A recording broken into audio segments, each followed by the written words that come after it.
politik kebaikan.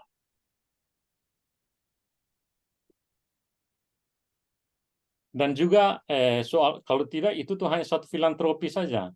Karena saya memiliki lebih, maka saya berbuat sesuatu. Dan ini terjadi di banyak banyak tempat, banyak orang kaya. Ini tidak buruk sebenarnya. Tetapi kalau gereja juga hanya sebatas itu hanya sebatas filantropi, itu kan sebenarnya tidak menjadi jiwa misi kita sebenarnya. Banyak orang kaya, banyak artis, mereka punya foundation sendiri untuk membantu banyak orang miskin. Itu kita bisa menghargai itu. Tetapi gereja tidak hanya sebatas itu. Kalau tanpa corak religius, kerja-kerja kita sebenarnya hanya suatu filantropi sebenarnya. Kita membantu karena punya lebih, bukan karena kita apa adanya. Karena itu butuh satu corak spiritual, dan di sini perlu persembahan diri, pemberian diri. Ataukah dalam Injil ada cerita tentang Good Samaritan, musuhnya, tetapi orang ini perlu bantuan karena kecelakaan, dia memberikan seluruh dirinya untuk membantu orang itu. Cerita orang Samaria yang baik hati. Dan di sini perlu keterlibatan, itu saja. Dan untuk bisa menghidupkan corak spiritualitas ini dalam konteks HAM, kita harus punya fondasi yang kuat pada martabat manusia. Dan juga akan dijelaskan kemudian fondasi gereja dari bawah atau berteologi dari bawah, berteologi secara kontekstual. Untuk kita sebenarnya soal dasarnya itu ada pada martabat manusia. Dan itu bukan satu pemahaman yang umum saja, tetapi secara biblis dalam relasi kita dengan Tuhan, di mana kita mengemban citra Allah ya, dan juga manusia-manusia yang lain juga mengemban citra yang sama, sehingga kita punya tanggung jawab untuk satu sama lain. Itu akan dijelaskan kemudian.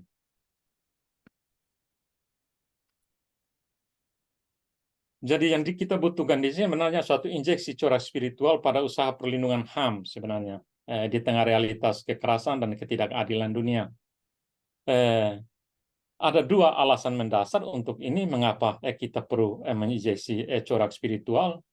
Karena pendasaran biblisnya itu ada pada martabat manusia sebagai cerminan citra ilahi. Jadi pantulan rupa Allah dalam rupa setiap manusia. Jadi ketika kita menyadari, nanti di bagian terakhir akan saya berbicara tentang itu, bahwa kita mengalami kasih Allah karena kita mengemban citranya, cinta yang sama itu juga harus dibagikan pada orang mengembang citra yang sama itu. Lalu alasan yang kedua itu martabat manusia sebagai buah rahmat keselamatan dalam misteri inkarnasi. Jadi pantulan rupa Yesus dalam rupa setiap manusia.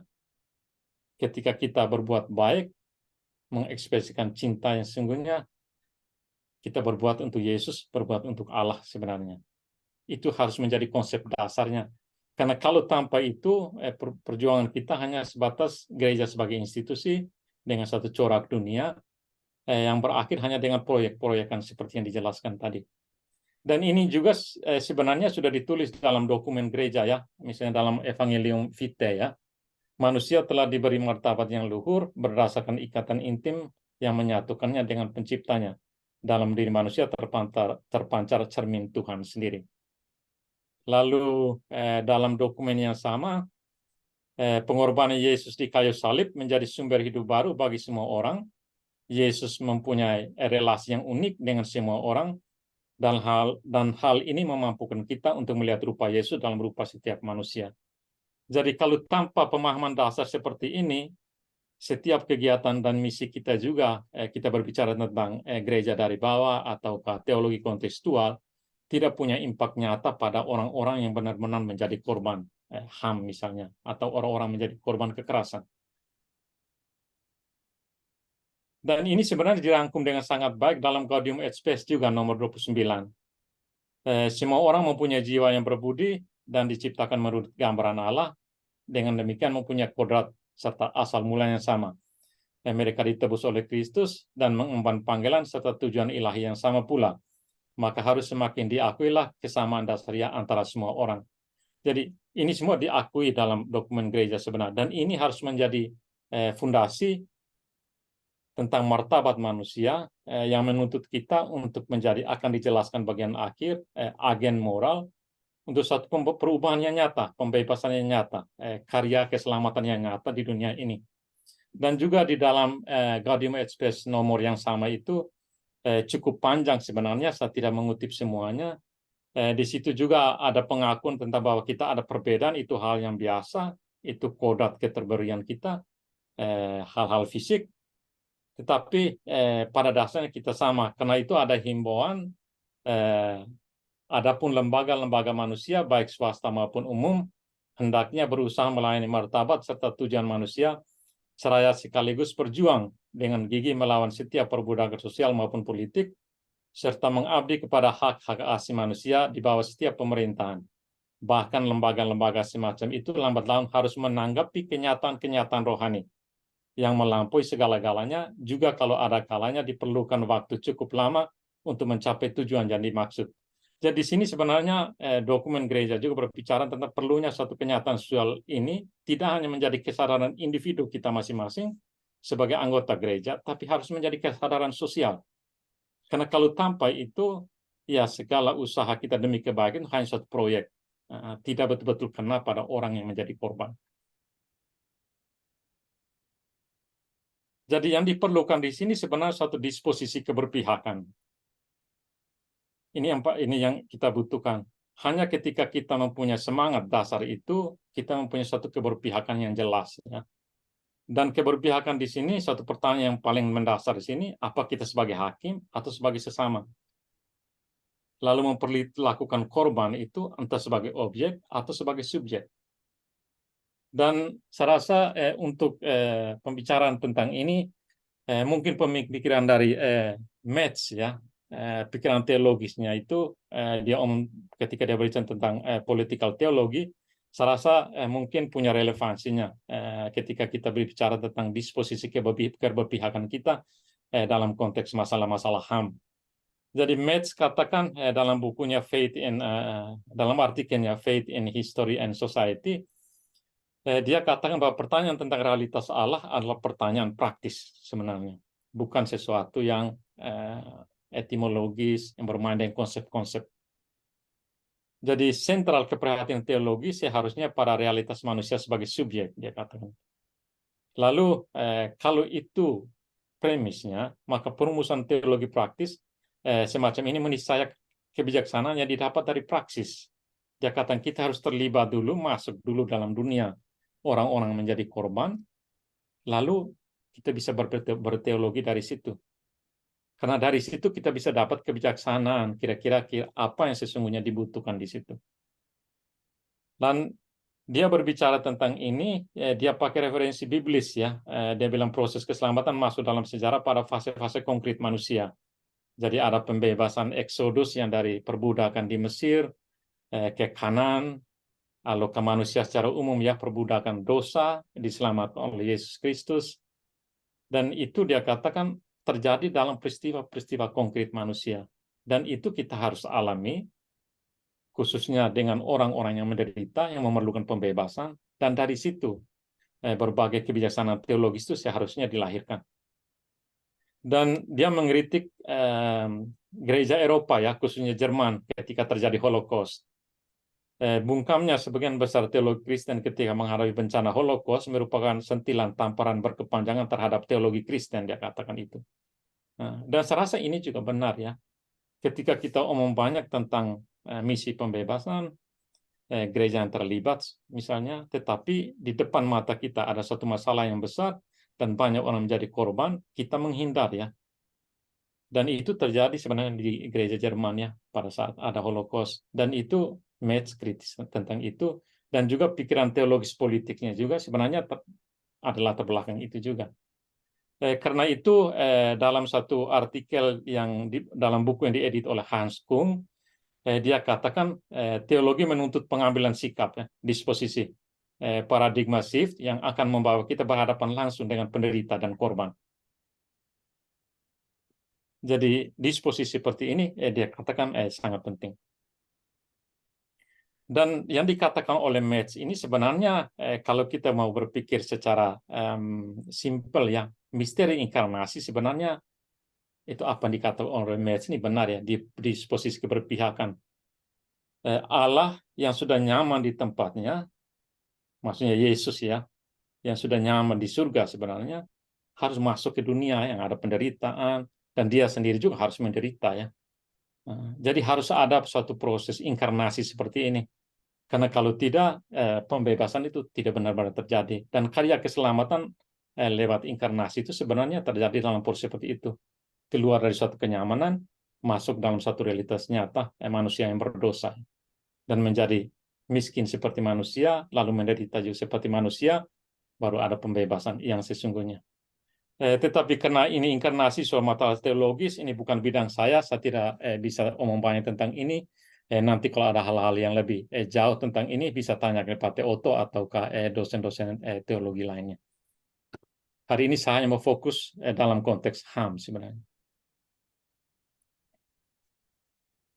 Jadi ketika kita berbicara tentang disposisi keberpihakan, entah sebagai hakim atau sebagai sesama, atau memperlakukan korban sebagai objek atau subjek, di sini sebenarnya ada satu hal yang sering terjadi. Kita bertindak atau mengambil posisi karena suatu stigma sudah ada dalam diri kita, label negatif. Jadi saya mengangkat di sini ada satu masalah LGBT dan HAM. Mengapa saya angkat masalah ini? Saya rasa ada Frater juga tahu, cukup heboh di Indonesia kalau saya salah tahun lalu atau 2 tahun lalu. Pater Otto juga menjadi sasaran kritik karena komentarnya tentang kalau saya tidak salah pernikahan sesama jenis, dan dia juga harus minta maaf, dan juga di antara teman-teman kelas kami sekarang kami ada WhatsApp group, banyak yang menghakimi Pater Otto waktu itu. Saya juga ikut dalam diskusi itu. Saya posisi persis sama seperti Pater Otto karena saya juga meneliti tentang HAM.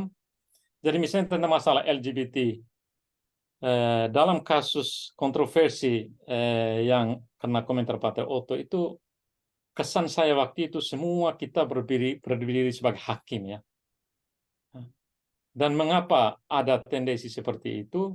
Itu karena sudah ada stigma dalam persepsi kita ya. Sudah ada label negatif. Kalau LGBT berarti kotor. Kalau LGBT berarti jahat. LGBT berarti buruk. Ya. Padahal ini kan suatu orientasi seksual saja. Orang yang orientasi seksualnya normal, straight, yang suka perempuan juga, dia bisa melakukan kekerasan seksual atau kejahatan seksual juga. Sama seperti orang LGBT. Tapi kita tidak bisa mengeneralisir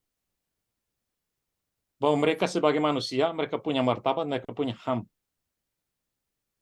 Jadi bahwa mereka punya orientasi seksual seperti itu, bukan mereka minta juga, mereka dilahirkan sebagai orang-orang begitu. Dan itu keterberian diri mereka apa adanya, itu menjadi hak mereka juga. Jadi dalam masalah ini ya sebenarnya juga saya ada kutip ini, ada satu berita dari PBB ya, United Nations Human Rights Office of High Commissioner. Ini tentang masalah LGBT di seluruh dunia ya. Komentar ini saya rasa sangat penting karena kita sudah ada stigma negatif, lalu kita tidak jernih lagi melihat HAM atau martabat dari orang-orang yang mungkin tidak kita sukai atau tidak dalam satu posisi dengan kita ya. Karena itu ada komentar dari ahli di PBB tentang masalah ini. Dalam banyak tempat sering kita menggunakan kita menginjeksi menggunakan justifikasi diskriminasi dan alienasi berbasis doktrin religius. Padahal ini nih kenyataannya tidak harus begitu. Jadi karenanya saya juga mengutip di sini ada satu lagi dari Paus Fransiskus ya. Ketika kalau saya tidak salah dia dalam perjalanan ke Brasil sebelum dia naik pesawat, waktu itu ada heboh tentang pernikahan sama jenis, lalu bagaimana komentar dia tentang LGBT. Komentar dia tuh hanya singkat saja, Paus Fransiskus. If someone is gay and he searches for the Lord and has goodwill, who am I to judge? Saya rasa ini sangat benar.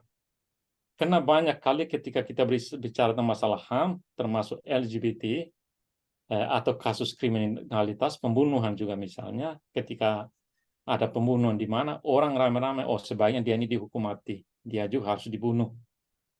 Karena kita sudah ada stigma, sudah ada label negatif. Tapi kita tidak tahu konteks mengapa orang itu buat itu. apa latar belakang dari itu. Dia sebagai manusia sebenarnya ada dalam kondisi apa sebenarnya ketika berbuat itu.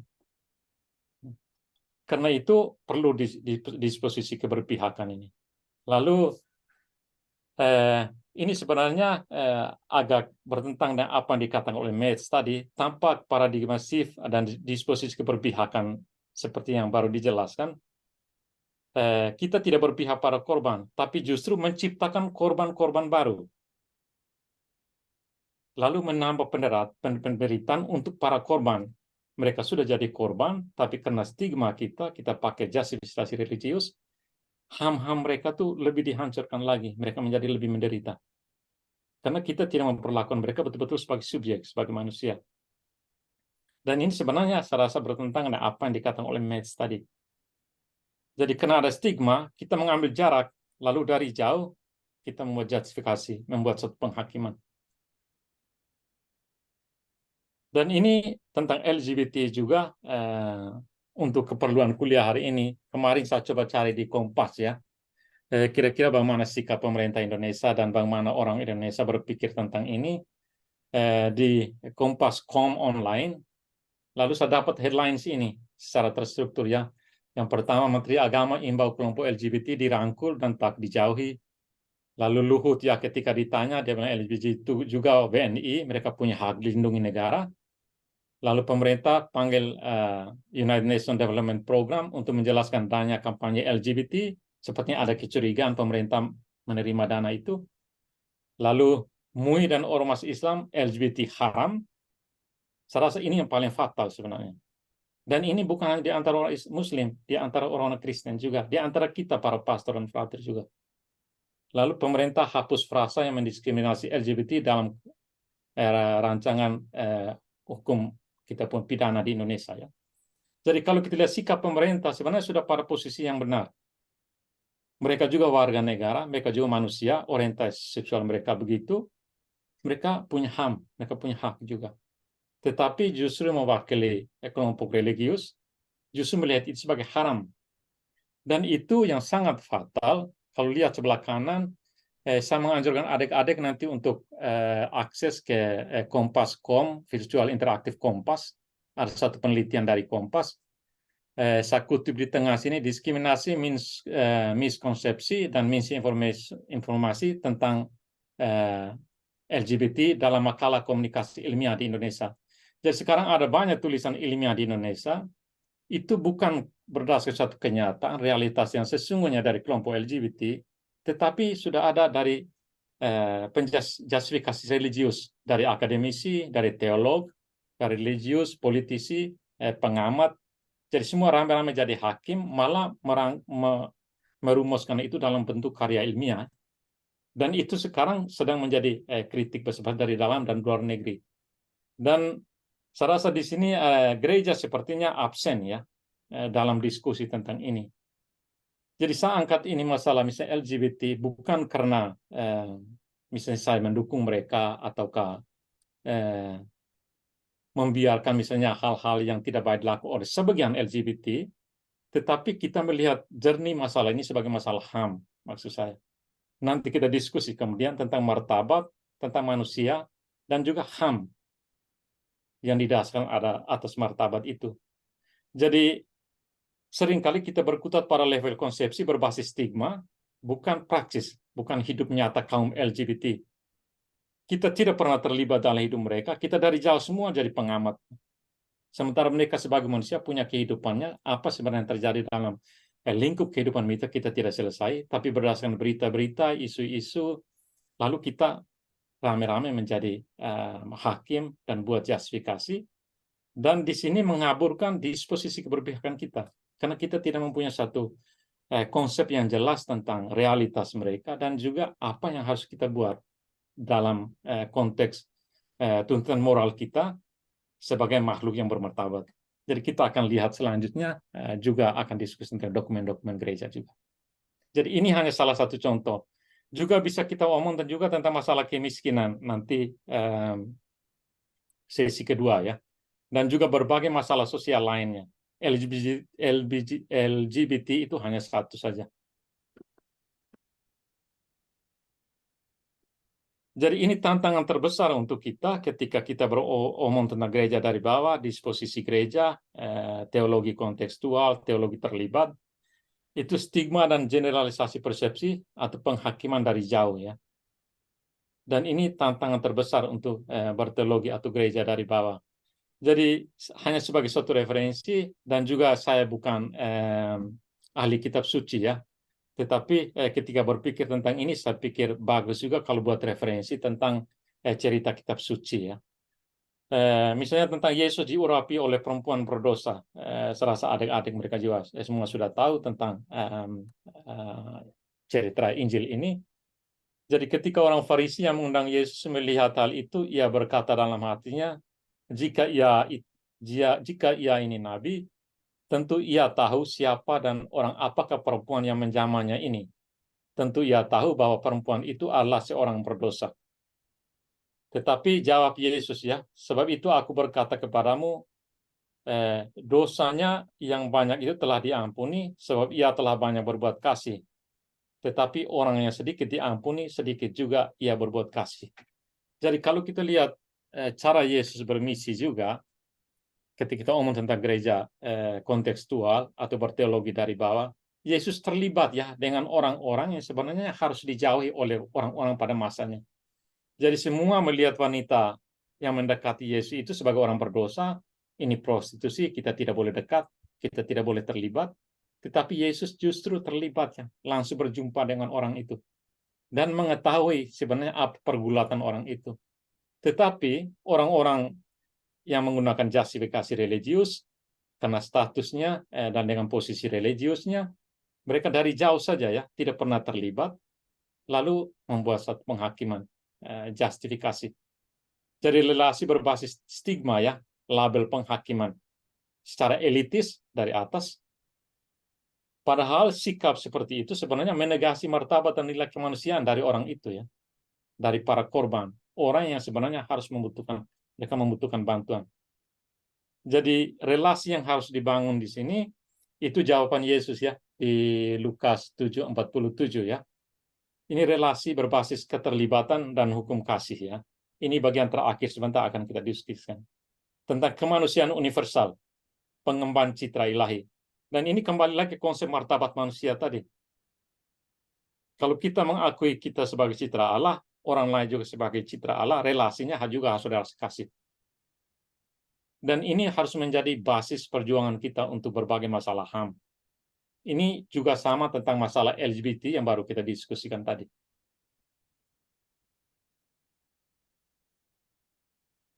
Karena itu di sini perlunya spiritualitas sebagai sebuah kesadaran praksis akan martabat yang transenden bagi misi gereja dari bawah.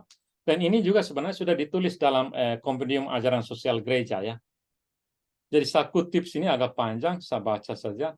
Dengan mengetahui bahwa mereka dikasih oleh Allah, orang-orang akan memahami martabat transenden mereka sendiri. Mereka belajar untuk tidak puas dengan diri mereka sendiri saja, tetapi menjumpai sesama mereka dalam sebuah jejaring sosial yang benar-benar semakin manusiawi. Semua manusia yang dijadikan baru oleh cinta kasih Allah mampu mengubah aturan-aturan serta mutu relasi, malah seraya membaharui pula struktur-struktur sosial. Mereka adalah orang-orang yang mampu membawa perdamaian di mana ada pertikaian, membangun dan memelihara relasi persaudaraan di mana ada kebencian, mengupayakan keadilan di mana merajalela penindasan oleh manusia.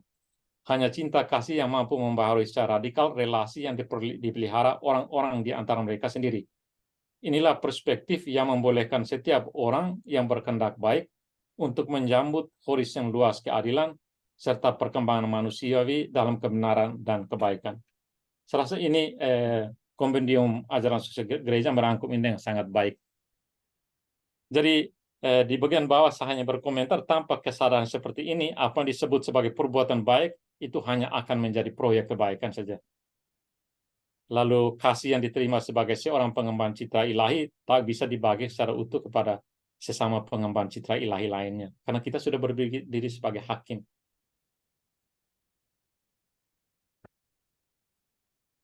Karena itu saya merasa penting tema yang diberikan oleh Pater Otto soal spiritualitas HAM ya. Saya sudah omong ini berulang-ulang, jadi tidak hanya soal HAM dan peran gereja, tetapi perlu spiritualitas HAM. Satu disposisi yang jelas, berbasis martabat manusia, dan konteks martabat manusia di sini dalam cross dengan yang ilahi ya. Sebenarnya beberapa tahun terakhir, sejak tahun 2009 ya, saya menulis ada 3 artikel berkaitan dengan ini untuk konteks yang berbeda dalam konteks bisnis dengan HAM. Mengapa sekarang ada banyak keluhan tentang pelanggaran HAM oleh korporasi terhadap pekerja ataukah untuk orang-orang suku asli di mana tanahnya dirampas.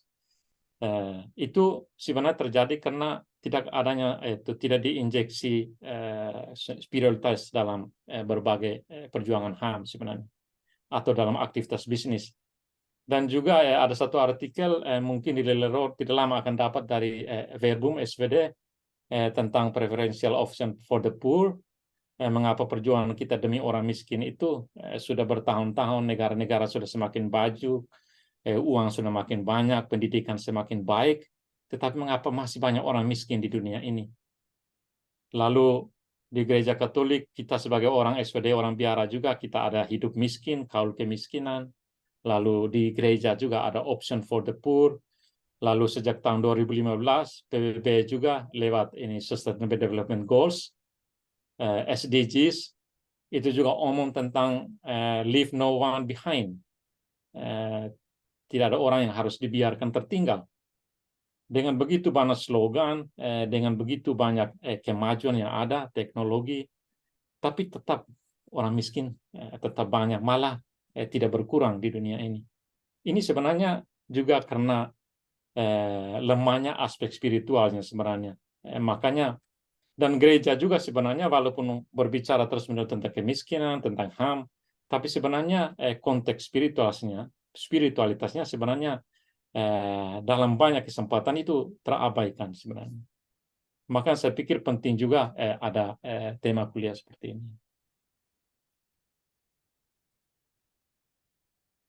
Jadi sekarang kita lihat dulu relasi antara martabat manusia dan HAM. Saya rasa adik-adik sudah tahu ini. Dalam ajaran sosial gereja, dalam dokumen-dokumen resmi juga nanti akan diperkenalkan kemudian. Ketika kita ngomong tentang HAM tidak akan ada tanpa konsep martabat manusia ya. Karena fondasinya itu ada pada martabat manusia.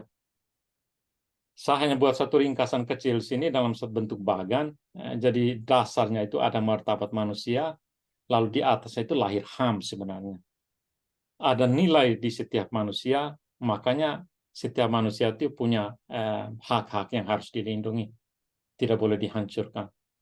Dan ketika kita berbicara tentang martabat manusia, akan dijelaskan kemudian ya, itu ada konsep imago Dei, gambaran Allah, juga kandungan roh ilahi atau kualitas ilahi seperti akal budi dan kebebasan, dan juga ada mandat untuk mengurusi dunia ini, hanya diberikan kepada manusia ya. Makanya manusia itu punya dibandingkan dengan semua ciptaan lain punya nilai khusus. Lalu karena manusia punya martabat, lahirlah konsep HAM sebenarnya. Akan saya jelaskan kemudian tentang latar belakang mengapa kita punya konsep HAM sekarang sebagai konsep hukum, konsep moral, dan juga konsep iman ya. Lalu kalau kita berbicara tentang HAM, nanti juga akan dijelaskan kemudian itu bersifat universal karena martabat manusia kalau ada pada saya, ada pada semua manusia, berarti hak-hak juga ada pada setiap manusia, harus diperlakukan secara sama, harus dilakukan secara universal. Dan itu tidak dapat dicabut, karena itu sudah diterima oleh setiap orang, dan juga tidak dapat dipisahkan kalau kita ngomong tentang hak-hak. Nanti akan dijelaskan kemudian. Lalu, kalau kita ngomong tentang HAM, ada yang sudah tahu tentang ini, ada hak sipil dan politik, ini konsep hukum sebenarnya. Lalu ada hak-hak sosial, ekonomi, dan budaya, lalu ada hak kolektif. Tapi nanti akan kita diskusikan kemudian ya. Dan relasi antara keduanya, kalau kita ngomong tentang relasi antara HAM dan martabat manusia, sudah dijelaskan tadi, martabat manusia menjadi fondasi, sumber dari HAM ya. Lalu karena martabat manusia sesuatu yang abstrak, itu nilai yang ada dalam diri kita, wujud yang kelihatan itu HAM ya. perlindungan dari semua HAM itu sebenarnya pengekspresian praktek dari martabat manusia.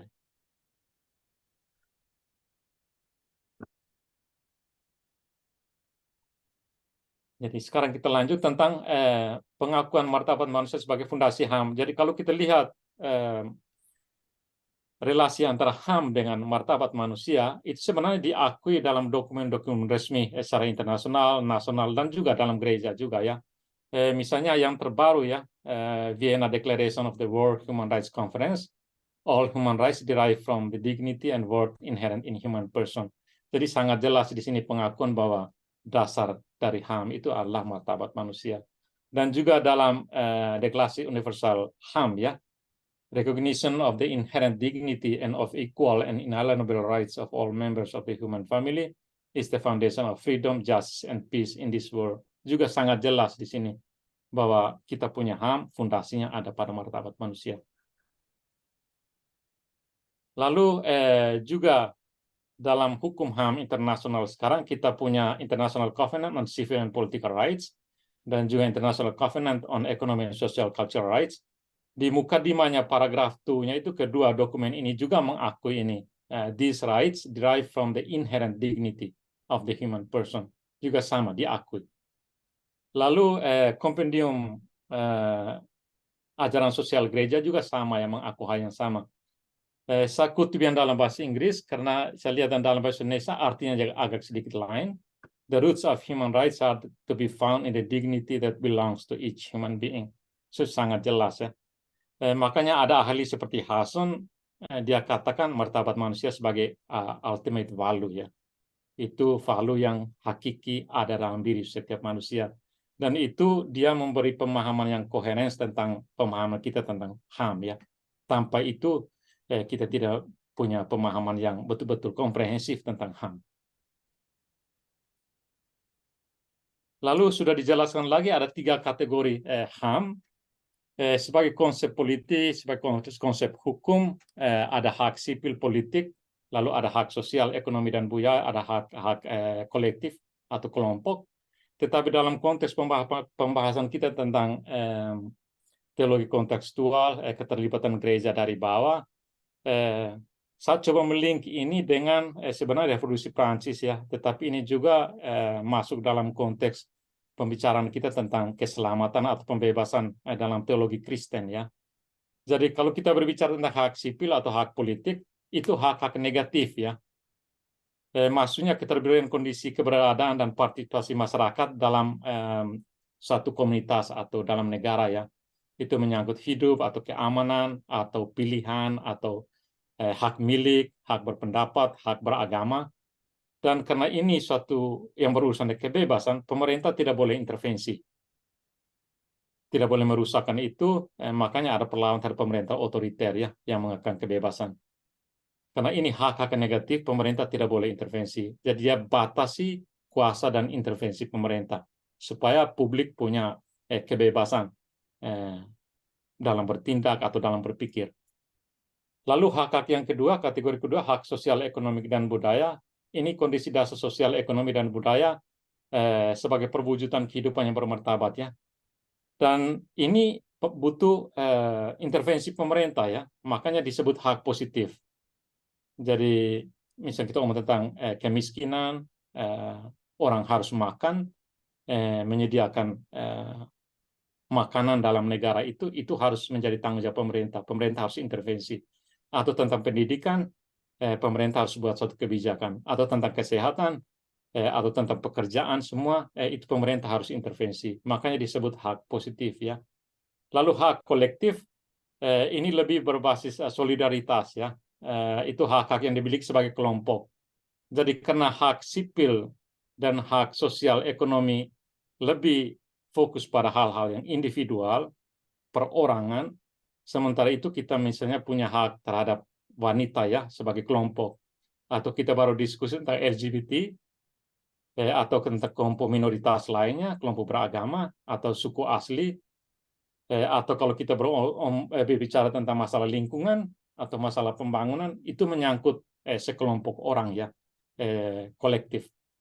Dan ini suatu konsep politik, suatu konsep hukum, tetapi dalam konteks kita, ketika kita berbicara tentang teologi kontekstual, satu pembebasan yang sangat kontekstual, yang nyata, yang real, sebenarnya kita bicara di sini tentang liberty, ya, kebebasan dalam konteks yang sangat umum, termasuk bebas dari dosa, ya.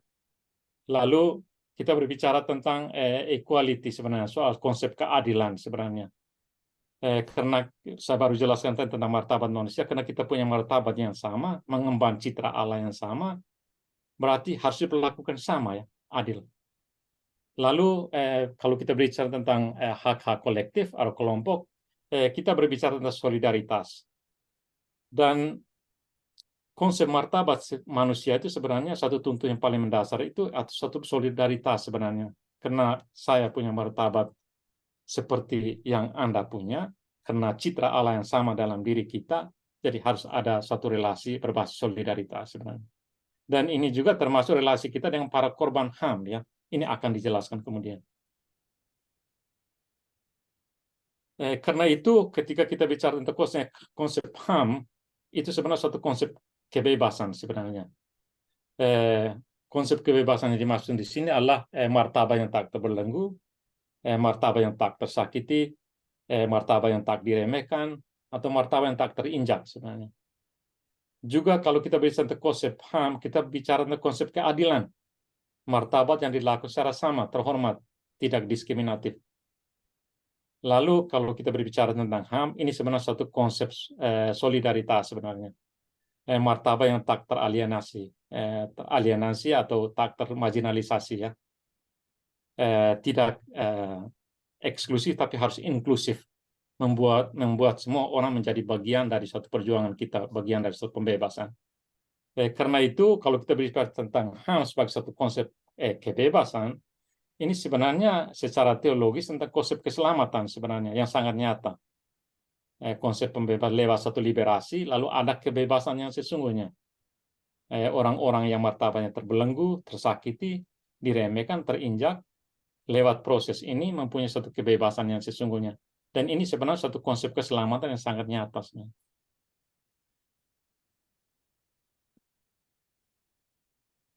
Lalu kalau kita omong tentang konsep HAM sebenarnya sebagai satu latar belakang historis, mengapa kita perlu hak-hak sipil dan politik, hak ekonomi, sosial dan budaya, hak politik.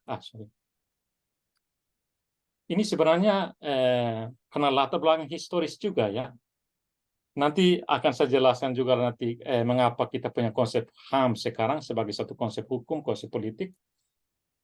Kalau kita lihat sejarah kita di masa lampau, ya, ada kuasa absolut sampai sekarang juga masih ada opresi yang kuat terhadap yang lemah, ada diskriminasi, ada perbudakan, lalu sebelum perang dunia kedua ada Holocaust, lalu ada perang dunia, sekarang masih ada perang di Ukraina dan Rusia. Jadi semua ini ada kelompok-kelompok yang tertindas karena semua ini, ya. Jadi karena ada kelompok yang tertindas, butuh satu pembebasan. Makanya kita dunia internasional, ya, berpikir lewat PBB untuk menghasilkan sini Universal Declaration of Human Rights, ya. Ini suatu proses yang sangat besar, satu proses hukum, suatu proses politik juga. Tetapi untuk kita orang Kristen sebenarnya bukan hanya suatu proses politik yang melahirkan hukum HAM, ya, atau prinsip-prinsip universal tentang HAM. Tapi ini sebenarnya suatu proses pembebasan, penyelamatan yang sangat nyata, proses keselamatan itu sendiri. Jadi untuk lebih lanjut membahas tentang HAM dalam konteks teknologi kontekstual, saya pikir penting juga bagi kita untuk melihat mengapa sekarang kita punya konsep HAM, ya. Kira-kira bagaimana perkembangannya. Ada banyak versi sebenarnya. Dari Asia juga bisa jelaskan sendiri mengapa kita punya konsep HAM sekarang. Dari Afrika, dari Amerika, lalu dari kelompok suku asli misalnya, orang-orang yang tertindas, punya banyak versi. Tetapi karena sekarang kita punya deklarasi universal hukum HAM, sama memakai yang lazim, ya, yang dipakai secara umum. Jadi secara perkembangan ini konsep tentang HAM, secara garis besarnya itu bisa dibagi dalam 5 periode, ya. Sebenarnya ada banyak periode bisa dibagi-bagi, tetapi yang dipakai secara umum bisa dirangkum dalam 5 periode ini.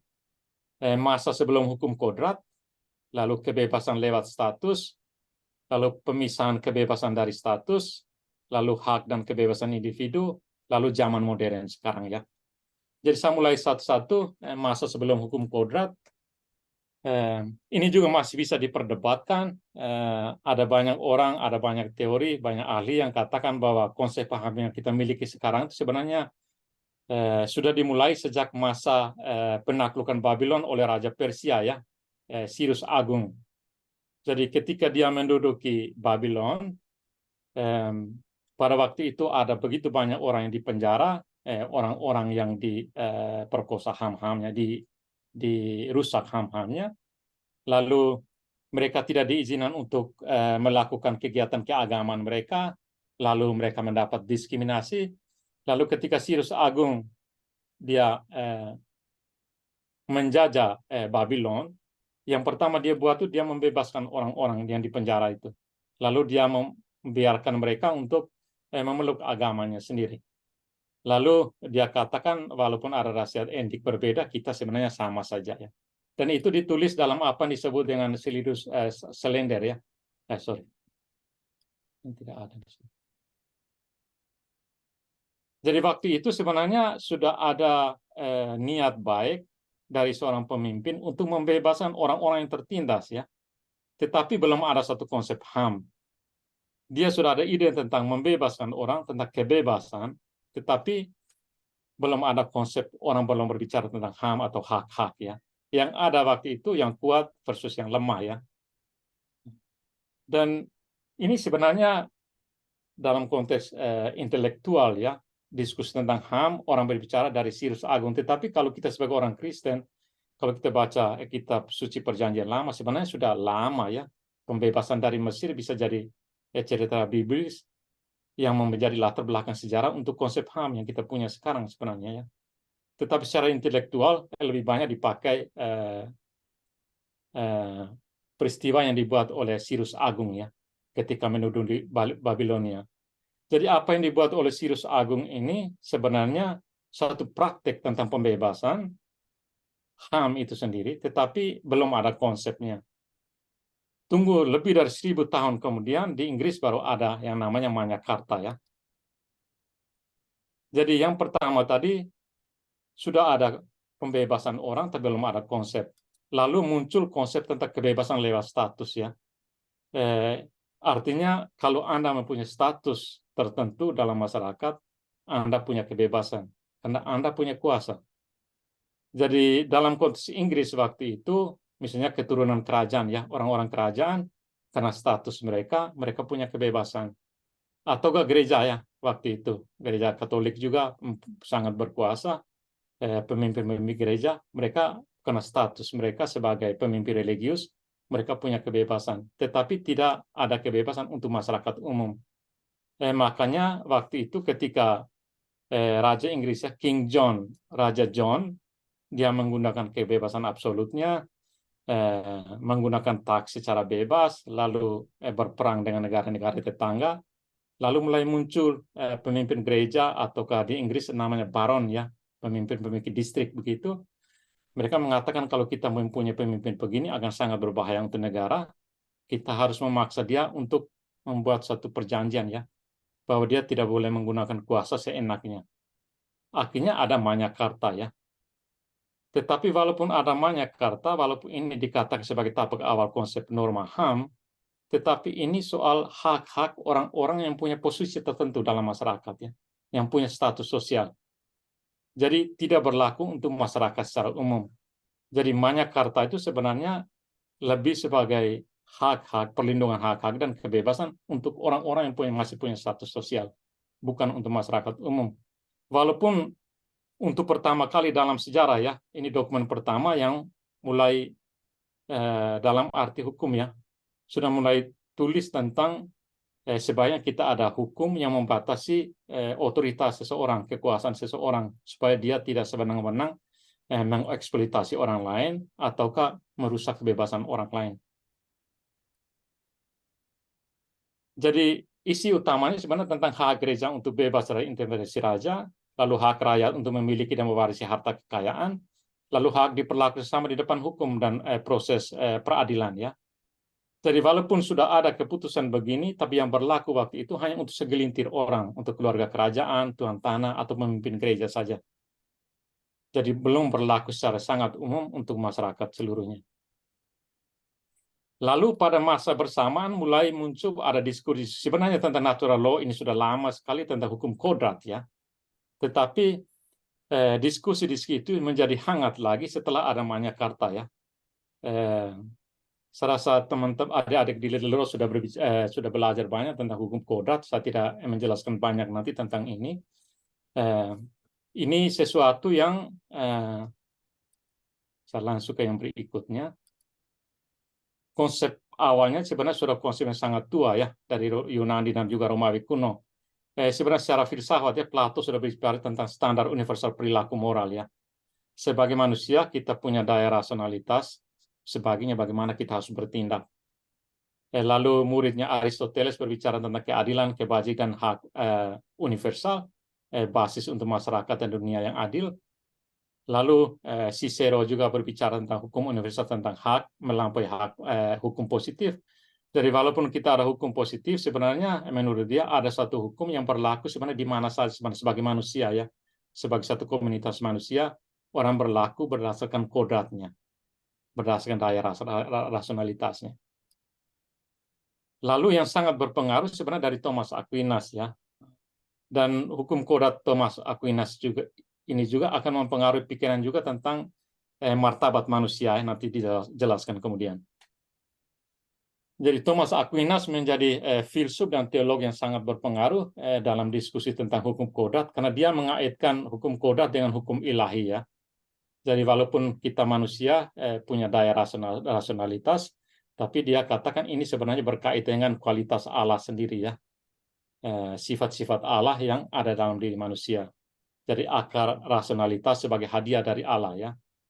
Dan dia katakan mengapa perlu ini supaya manusia memahami hukum kodrat, bertindak sesuai dengan hukum kodrat itu, maksudnya hukum ilahi ya, hukum Allah. Lalu muncul Grotius, dia agak berbeda dengan Aquinas. Dia katakan bahwa kita bisa bicara tentang hukum kodrat tidak perlu pakai referensi kepada Allah ya, kepada yang ilahi. Dia katakan sebagai manusia sebenarnya kita sudah punya kapasitas itu. Kita tidak perlu harus buat referensi kepada yang ilahi. Lalu periode berikut lagi pemisahan kebebasan dari status ya. Jadi setelah mulai ada diskusi banyak tentang hukum kodrat, orang perlahan-lahan mulai berpikir tentang suatu kebebasan yang sesungguhnya ya. Jadi kalau misalnya kita bicara tentang hukum kodrat dan itu berlaku untuk semua manusia, berarti kebebasan itu bukan hanya untuk orang-orang yang punya status sosial ya. Berarti kita harus pisahkan status dari kebebasan. Karena ada status orang, bukan berarti karena ada status orang itu bebas, tetapi karena orang itu manusia dan hidup berdasarkan hukum kodrat tadi, orang itu sebenarnya punya kebebasan. Jadi mulai ada diskusi tentang itu ya.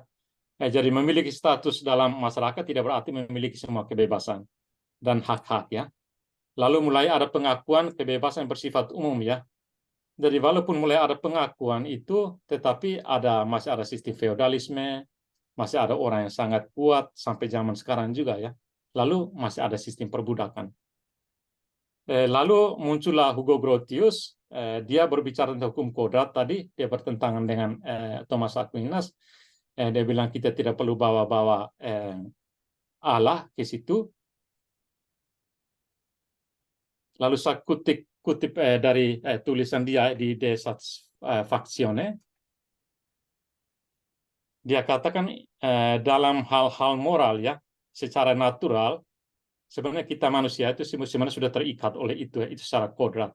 Dan itu berlaku hampir di mana-mana ya, dalam komunitas manusia di mana saja. Dan ini sebenarnya nanti, misalnya kalau kita omong tentang John Locke ya, ketika dia omong tentang hak-hak kodrati, itu menjadi basis dari pemikiran John Locke juga sebenarnya. Lalu dia juga mulai berbicara tentang hak, kekuasaan atas diri sendiri, tentang otonomi, dan dia katakan itu sebenarnya harus menjadi basis kebebasan semua manusia ya. sebagai makhluk yang mempunyai kualitas rasional dan makhluk yang otonom, berarti dia harus bebas. Gitu. Konsep dasarnya begitu. Lalu muncullah John Locke, juga dipengaruhi oleh Magna Carta tadi, karena kekuasaan absolut dari raja, lalu hak-hak sebagian warga negara mulai dirusak oleh kekuasaan absolut raja ini. Lalu John Locke melahirkan teori tentang hak-hak kodrati, ya. Dia fokus tentang hak hidup, liberty, hak atas kebebasan, dan hak atas kepemilikan. Karena pada waktu Magna Carta ditandatangani, Raja Henrik pada waktu itu, Raja John, ancaman terbesar untuk kebebasan orang-orang waktu itu sebenarnya hak hidup sebenarnya, ya. Jadi misalnya kalau tidak suka dengan orang tertentu atau orang yang melawan dia, kapan saja dia bisa culik dan bisa membunuh. Karena itu menyangkut hak hidup orang. Ya. Maka John Locke dia katakan tidak, ini harus menjadi hak kodrati, hak hidup. Lalu soal kebebasannya, ada orang-orang ditahan begitu saja karena melawan raja, berarti atau orang yang mengkritik raja dibungkam, lalu dia katakan tidak, ini harus menjadi hak-hak kodrati juga. Masukkan kebebasan atau kepemilikan, ya.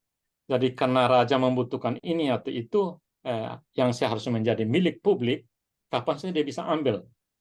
Lalu John Locke katakan tidak, ini harus menjadi hak-hak kodrati. Berdasarkan hukum kodrat tadi, muncullah apa yang disebut dengan hak-hak kodrati. Ya. Lalu ada masa pencerahan, setelah semua kita sudah tahu ini, mulai ada masa kritis, orang mempertanyakan segala sesuatu, juga orang mulai bertanya tentang sistem sosial, ya, atau hukum, atau kekuasaan itu sendiri. Lalu karena berbagai pengaruh itu, ada konsep tentang hukum kodrat, lalu hak-hak kodrati. Lalu di Inggris muncul lagi apa yang disebutnya English Bill of Rights, ya, tahun 1689. Ini juga karena penyalahgunaan kekuasaan oleh Raja James, ya. Dia orang Katolik, tapi Inggris waktu itu sudah jadi Protestan. Dia mau menginjeksi kembali ke Katolikan, dan juga dia menggunakan kekuasaannya secara otoriter, ya. Akhirnya terjadi perlawanan cukup besar, kerusuhan sipil di Inggris. Lalu negara tetangga Belanda, ya, Raja Belanda, dia intervensi membela rakyat Inggris waktu itu, ya, dan menggantikan Raja James ini dengan Raja Williams, sebenarnya putra kerajaan Belanda, tetapi karena dia menikah dengan putri dari Raja James di Inggris, ya, dan menjadikannya raja di Inggris waktu itu. Lalu muncullah English Bill of Rights. Jadi sedikit-sedikit konsep tentang HAM itu mulai masuk dalam dokumen-dokumen resmi, ya, dan mulailah ada English Bill of Rights. Jadi ide dasarnya itu membatasi kekuasaan monarki, lalu membentuk dan membagi kekuasaan kepada parlemen. Jadi mulai ada sistem parlemen, ya, kekuasaan monarki atas persetujuan parlemen. Lalu mulai mengakui hak-hak individu, ya, kebebasan individu. Jadi ini beberapa konsep jenis hak kebebasan dalam Bill of Rights. Mulai omong tentang parlemen bisa buat intervensi, atau di parlemen orang bisa bicara apa saja, termasuk kritik raja. Lalu dalam pembuatan hukum juga raja tidak boleh intervensi begitu saja.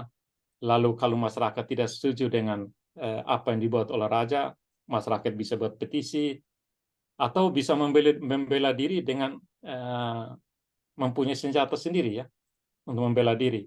Lalu berbagai hukuman dalam negara juga harus berdasarkan hukum. Jadi mulai semakin konkret beberapa hak yang harus dimiliki oleh warga. Dan ini sebenarnya dipengaruhi oleh pikiran John Locke tadi tentang hukum kodrat, ya. Lalu muncullah apa yang disebut monarki konstitusional, dan terjadi di Inggris sampai saat ini, ya. Walaupun ada kerajaan, lalu ada pemerintahan parlementer, ya. Lalu ini menjadi inspirasi untuk America Bill of Rights, ya, perjuangan demi hak individu dan kebebasan di berbagai negara lainnya. Jadi mulai muncullah fase keempat, ya, hak-hak dan kebebasan individu. Jadi tadi omong tentang hak dan kebebasan orang yang punya status sosial, orang-orang kelas atas, lalu sekarang orang mulai berbicara tentang hak dan kebebasan individu, ya. Lalu terjadi pemisahan antara status dengan ranah publik, ya. dengan soal hak-hak ya. Jadi hak dan kebebasan itu menjadi individu setiap orang dalam masyarakat, dan ini mempengaruhi revolusi di Amerika. Jadi waktu Inggris menjajah Amerika, karena English Bill of Rights, juga orang Amerika juga pikir ya kita punya kebebasan juga, kita harus melawan penjajahan Inggris. Lalu terjadi revolusi Prancis juga ya, sama. Ketika terjadi krisis ekonomi, lalu rajanya punya kekuasaan absolut, orang di Prancis waktu itu mulai dipengaruhi oleh hukum kodrati dari John Locke dan juga English Bill of Rights, revolusi di Amerika, lalu muncullah revolusi di Prancis. Dan ini sebenarnya untuk pertama kali kata human rights itu sendiri dalam bahasa Inggris, tapi dalam bahasa Prancisnya, saya tidak tahu pronunciation yang benar ya, itu pertama kali digunakan dalam dokumen resmi. Ini apa yang kita kenal sekarang sebagai HAM ya, human rights. Sebelum itu tidak pernah digunakan. Akhirnya sekarang untuk pertama kali digunakan dalam Declaration of Rights of Men and Citizens. Jadi ironinya di Prancis, mereka menjatuhkan pemerintahan kekuasaan otoriter dari raja, tetapi muncul pemimpin sipil yang juga otoriter. Itu satu ironisnya. Lalu kita punya era modern sekarang ya, hak-hak sipil dan kolektif. Jadi karena ada penjajahan, ada perang, lalu konsep HAM menjadi satu konsep yang berkembang secara global ya. Lalu misalnya di Meksiko menjadi negara yang pertama memasukkan dalam konstitusinya tentang HAM. Lalu ada perang dunia pertama dan kedua, begitu banyak orang dibunuh. Lalu karena sudah capek perang, negara-negara mulai bersatu lagi membentuk PBB. Lalu kita punya deklarasi universal tentang HAM ya. Lalu karena deklarasi universal tentang HAM itu bukan hukum yang mengikat, lalu setelah dari hukum deklarasi universal HAM ini kita punya International Covenant on Civil and Political Rights dan International Covenant on Social, Economic, and Cultural Rights. Ini hukum yang mengikat ya. Jadi kalau dibuat dalam satu bagan secara singkatnya ya, konsep tentang HAM itu sebenarnya begitu lama ya.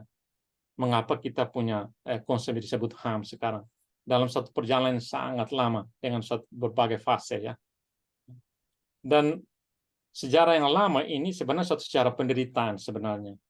Ada begitu banyak orang yang tertindas, ada banyak orang yang kebebasannya itu diinjak, ada banyak orang yang tidak diperlakukan sebagai manusia, tetapi lewat satu proses yang sangat lama, akhirnya kita mempunyai satu konsep secara intelektual dan juga secara legal ya, tentang konsep HAM itu sendiri. Dan saya rasa sejarah singkat seperti ini sangat penting untuk kita kalau kita berbicara tentang keterlibatan gereja dalam suatu masalah HAM ya.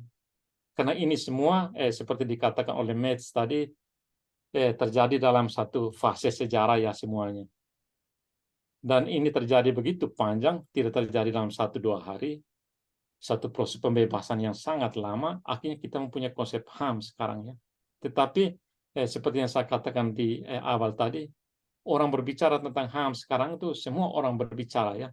Tetapi bahwa sebenarnya punya satu fondasi yang sangat dalam dengan satu konsep yang sangat penting seperti ini, orang tidak pernah bayangkan. Akhirnya digunakan begitu gampang.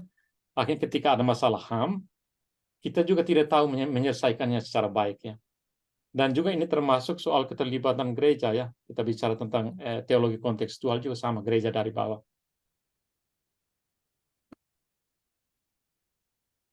Jadi secara singkat, konsep HAM yang kita punya sekarang karena ada hukum kodrat, hukum yang berlaku universal ya, secara alamiah, lalu muncullah hak-hak kodrati, konsep dari John Locke, lalu kita punya konsep HAM sekarang.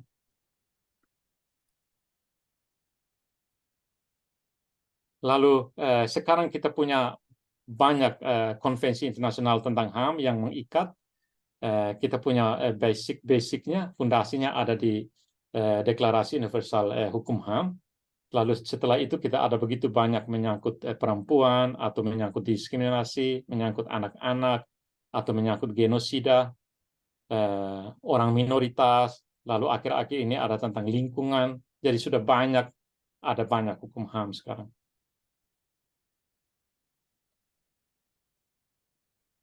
Lalu tentang ini saya rasa adik-adik bisa baca sendiri nanti tentang relasinya. Kita punya hukum kodrat, lalu ada hak-hak kodrat, konsep dari John Locke. Lalu kalau omong tentang hukum, ada hukum kodrat, ada hukum positif.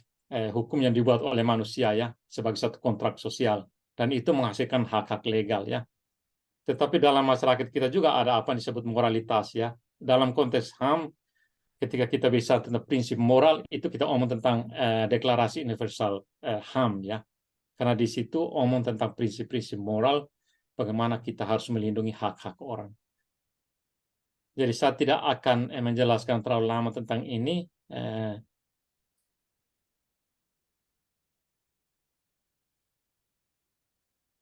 Lalu tentang HAM itu sendiri, berdasarkan setelah ada sejarah yang sangat panjang, akhirnya kita punya satu konsep HAM sekarang di dalam bahasa Inggris disebut human rights.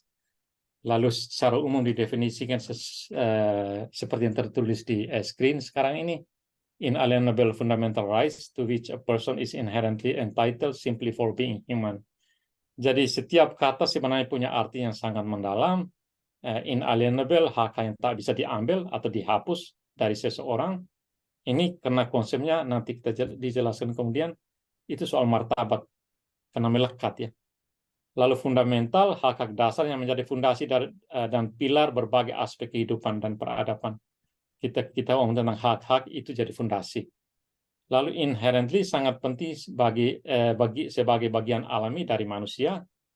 Lalu entitled melekat pada seseorang sebagai milik.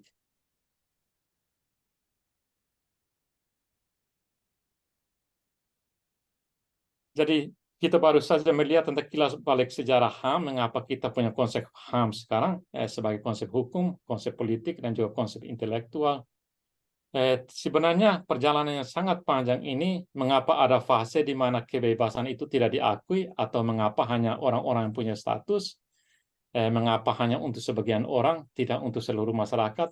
Ini juga sebenarnya dipengaruhi oleh pandang tentang martabat manusia itu sendiri juga ya.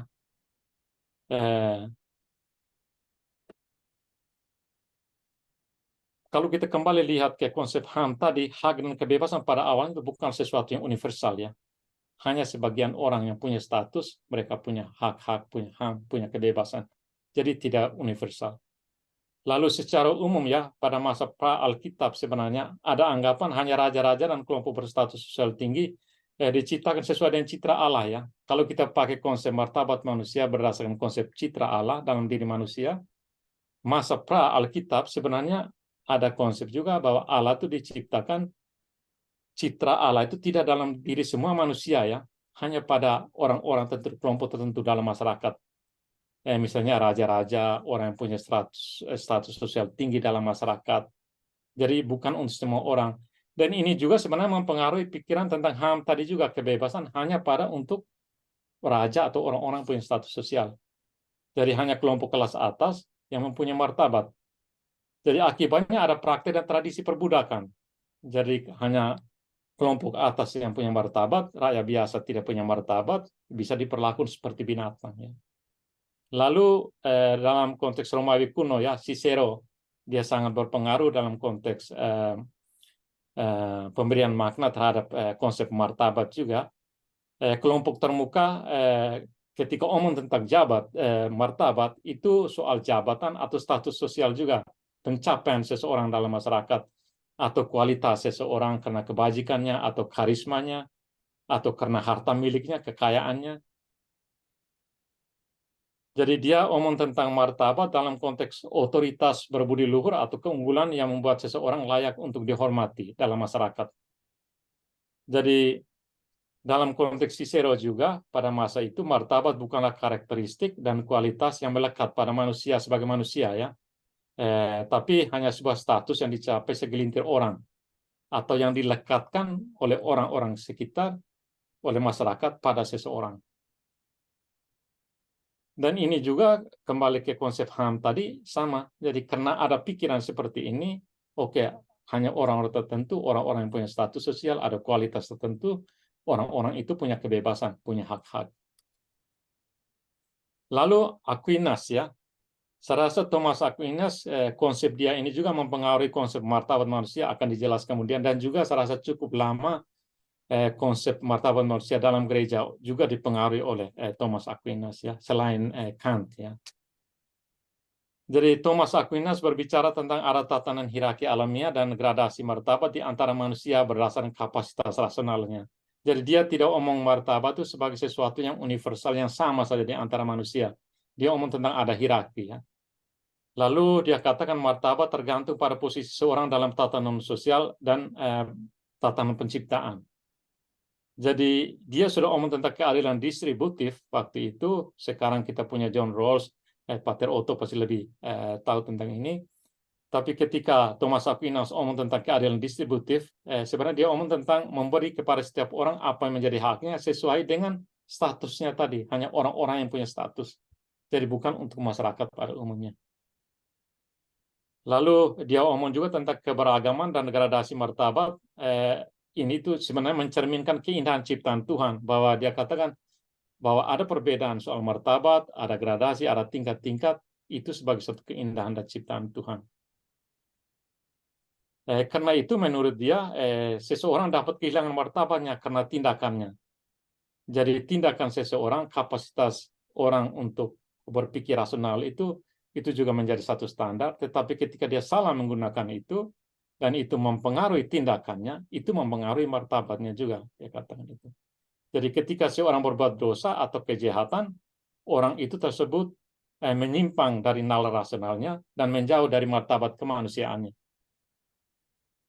Jadi menurut Thomas Aquinas, semakin luhur atau pudarnya atau hilangnya martabat tergantung pada keserupaan dalam memaknakan status pengemban citra ilahi. Jadi kita punya relasi khusus dengan Tuhan karena kita mengembang citra ilahi. Entah kita menjadi lebih serupa atau tidak serupa, itu mempengaruhi martabat kita. Akan semakin pudar atau semakin baik. Semakin luhur atau semakin melemah. Ya.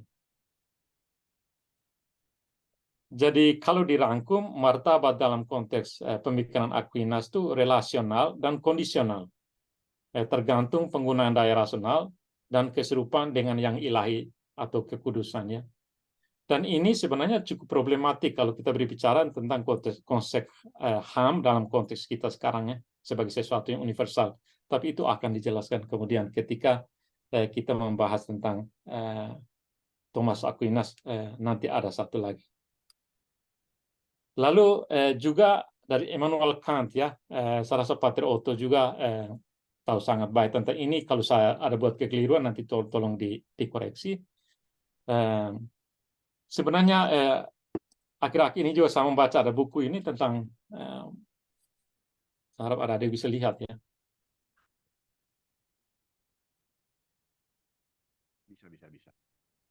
Bisa lihat, bisa. Ya, ini tentang apa Kant's Concept of Dignity oleh satu orang Jepang dan satu orang Jerman ya. Mereka buat edit.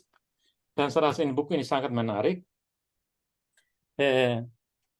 Berbagai konsep tentang HAM, tentang martabat manusia selama ini sepertinya dibalikan. Ada yang berusaha untuk merevisi itu, ada yang berusaha untuk membantah.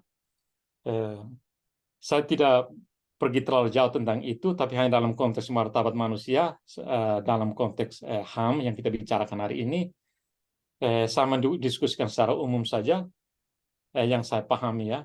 Maksud sumber martabat, kodrat martabat manusia, Kant katakan bahwa kodrat rasional ada sebagai tujuan dalam dirinya sendiri. Saya rasa ini satu diakui oleh semua ahli. Saya rasa ini sesuatu yang sangat mendasar dari Kant ya. Karena kemanusiaan itu sendiri bermartabat sejauh ia mampu menggunakan daya rasionalitasnya, moralitasnya. Lalu walaupun otonomi jadi basis martabat manusia dalam semua keberadaan rasional, manusia hanya bisa memiliki martabat sejauh ia memenuhi semua tugas moralnya sebagai makhluk rasional. Lalu dengan kata lain, menurut Kant, manusia memiliki martabat berdasarkan kapasitasnya dalam bermoral. Untuk itu manusia perlu menjadi keberadaan bermoral agar bisa mewujudkan martabatnya yang sesungguhnya. Jadi sebagai keberadaan yang memiliki kebebasan, manusia harus tunduk pada imperatif kategoris, sorry ada satu huruf hilang, prinsip moral tertinggi dalam menggunakan kebebasannya. Tapi menurut Ham, penjahat bisa kehilangan martabatnya. Saya rasa ini juga agak mirip dengan Thomas Aquinas tadi. Penjahat kehilangan martabatnya, bukan lagi manusia, dan dengan demikian menjadi budak dan bisa jadi milik negara atau individu lain. Jadi sepertinya di sini ada kesan dia rasa tidak bermasalah dengan soal perbudakannya kalau berdasarkan konsep ini. Lalu kehilangan martabat dan kepribadian kemanusiaannya atau kehilangan statusnya sebagai warga negara juga kalau ia tidak bertindak sesuai dengan kapasitas rasional dan moralitasnya. Lalu jadi konteks Thomas ini juga sebenarnya saya rasa dalam diskusi hukuman mati juga mempengaruhi gereja cukup lama ya. Thomas Aquinas dan Kant ya. Jadi mereka omong tentang martabat manusia, memang itu ada dalam semua manusia, tetapi itu satu yang kondisional ya, relasional, tergantung dari bagaimana orang menggunakan kapasitas rasionalitas dan moralitasnya itu.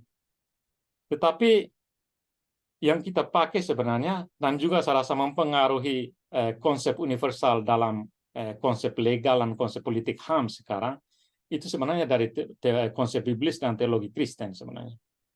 Jadi premis dasarnya martabat yang memaknakan status moral manusia, itu sebenarnya ada dalam kisah penciptaan ya. Dalam kitab Kejadian, manusia diciptakan menurut gambar Allah ya, konsep imago Dei. Jadi tafsiran lazim dari konsep ini ada banyak tafsiran. Secara umumnya bisa diringkas kapasitas manusia yang menyerupai kualitas ilahi, seperti kebebasan moral, kapasitas rasional, hati nurani dan cinta ya. Lalu martabat nilai yang intrinsik diberikan kepada setiap orang sejak orang itu lahir sebagai hadiah dari Allah ya. Karena setiap manusia menjadi mengemban citra Allah, itu diterima langsung dari Allah, dari Tuhan. Karena itu kapasitas yang diterima oleh semua orang dalam kaitan dengan Allah, itu harus berlaku setara untuk semua orang. Jadi kesetaraan hakiki setiap manusia di hadapan Tuhan ya, karena dilengkapi dengan status moral, martabat yang sama. Jadi tidak ada seorang pun yang memiliki lebih banyak gambar atau citra Allah dari orang lain ya. Jadi semua orang sama saja. Dan saya rasa konsep seperti ini sangat penting ketika kita berbicara tentang korban HAM atau orang-orang kriminal atau siapa saja tadi tentang LGBT. Sejauh mereka manusia, sebenarnya mereka mempunyai kesetaraan yang hakiki dengan siapapun. Karena mengemban citra yang sama ya. Jadi kesetaraan hakiki martabat ini sebenarnya menjadi konsep dasar universalitas HAM yang kita punya sekarang.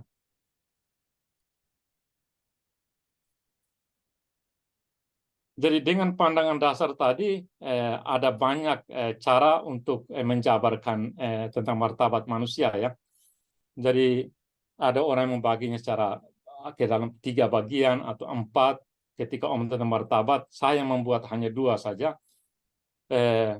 Kalau kita omong tentang martabat dalam konteks HAM yang pandangan sangat lazim dan umum sekarang itu bisa dibagi dalam 2 bagian ya. Pertama, martabat sebagai kualitas yang melekat, inherent value, atau martabat sebagai kualitas yang dilekatkan, diterima ya, sebagai earned value. Jadi martabat sebagai kualitas yang melekat, inherent value, itu permanen ya, tak bisa dicabut. Jadi karena setara, berarti laki atau wanita sama saja dia manusia. Atau baby, salah tulis ya, baby atau orang tua, itu juga sama saja, mereka manusia ya. Atau raja atau rakyat, bukan soal status lagi, sama. Sejauh itu manusia setara. Atau hitam atau putih, itu hanya soal warna kulit. Atau kaya atau miskin, itu hanya soal harta kekayaan. Atau menang atau kalah, itu hanya soal peluang. Tetapi sebagai manusia, setara. Karena kualitas yang melekat ya. Dan ini berbasiskan konsep biblis tadi, jadi universal. Tetapi sekarang juga ada satu teori lain bahwa martabat itu tidak hanya itu saja sebagai end value.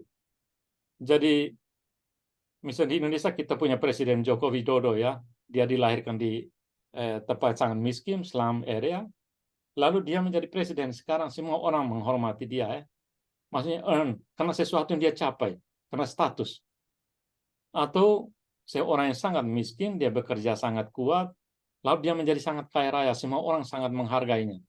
Juga ini suatu kekayaan.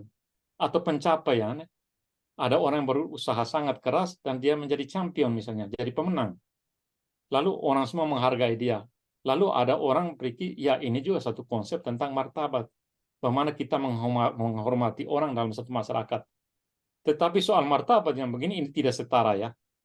Antara laki dan perempuan, sehingga kita ada dunia yang didominasi oleh laki-laki, rakyat dan raja, atau soal hitam dan putih, orang putih merasa mungkin mereka lebih tinggi daripada orang hitam, atau yang kaya merasa lebih kuat, lebih terhormat, atau yang menang merasa lebih dihargai di masyarakat. Tetapi kalau kita omong tentang HAM, konsep yang kedua ini sebenarnya sangat berbahaya ya. Jadi sama fokus di sini ketika kita omong tentang HAM, pada konsep HAM yang pertama ya, sebagai inherent value, sebagai kualitas yang melekat. Dan ini akan membantu kita untuk diskusi selanjutnya tentang pandangan gereja dan perlunya pandangan teologis tentang HAM sebagai martabat sebagai kualitas yang melekat. Arti HAM itu bersifat universal dan juga keperhatian kita juga harus tidak memilah-milah.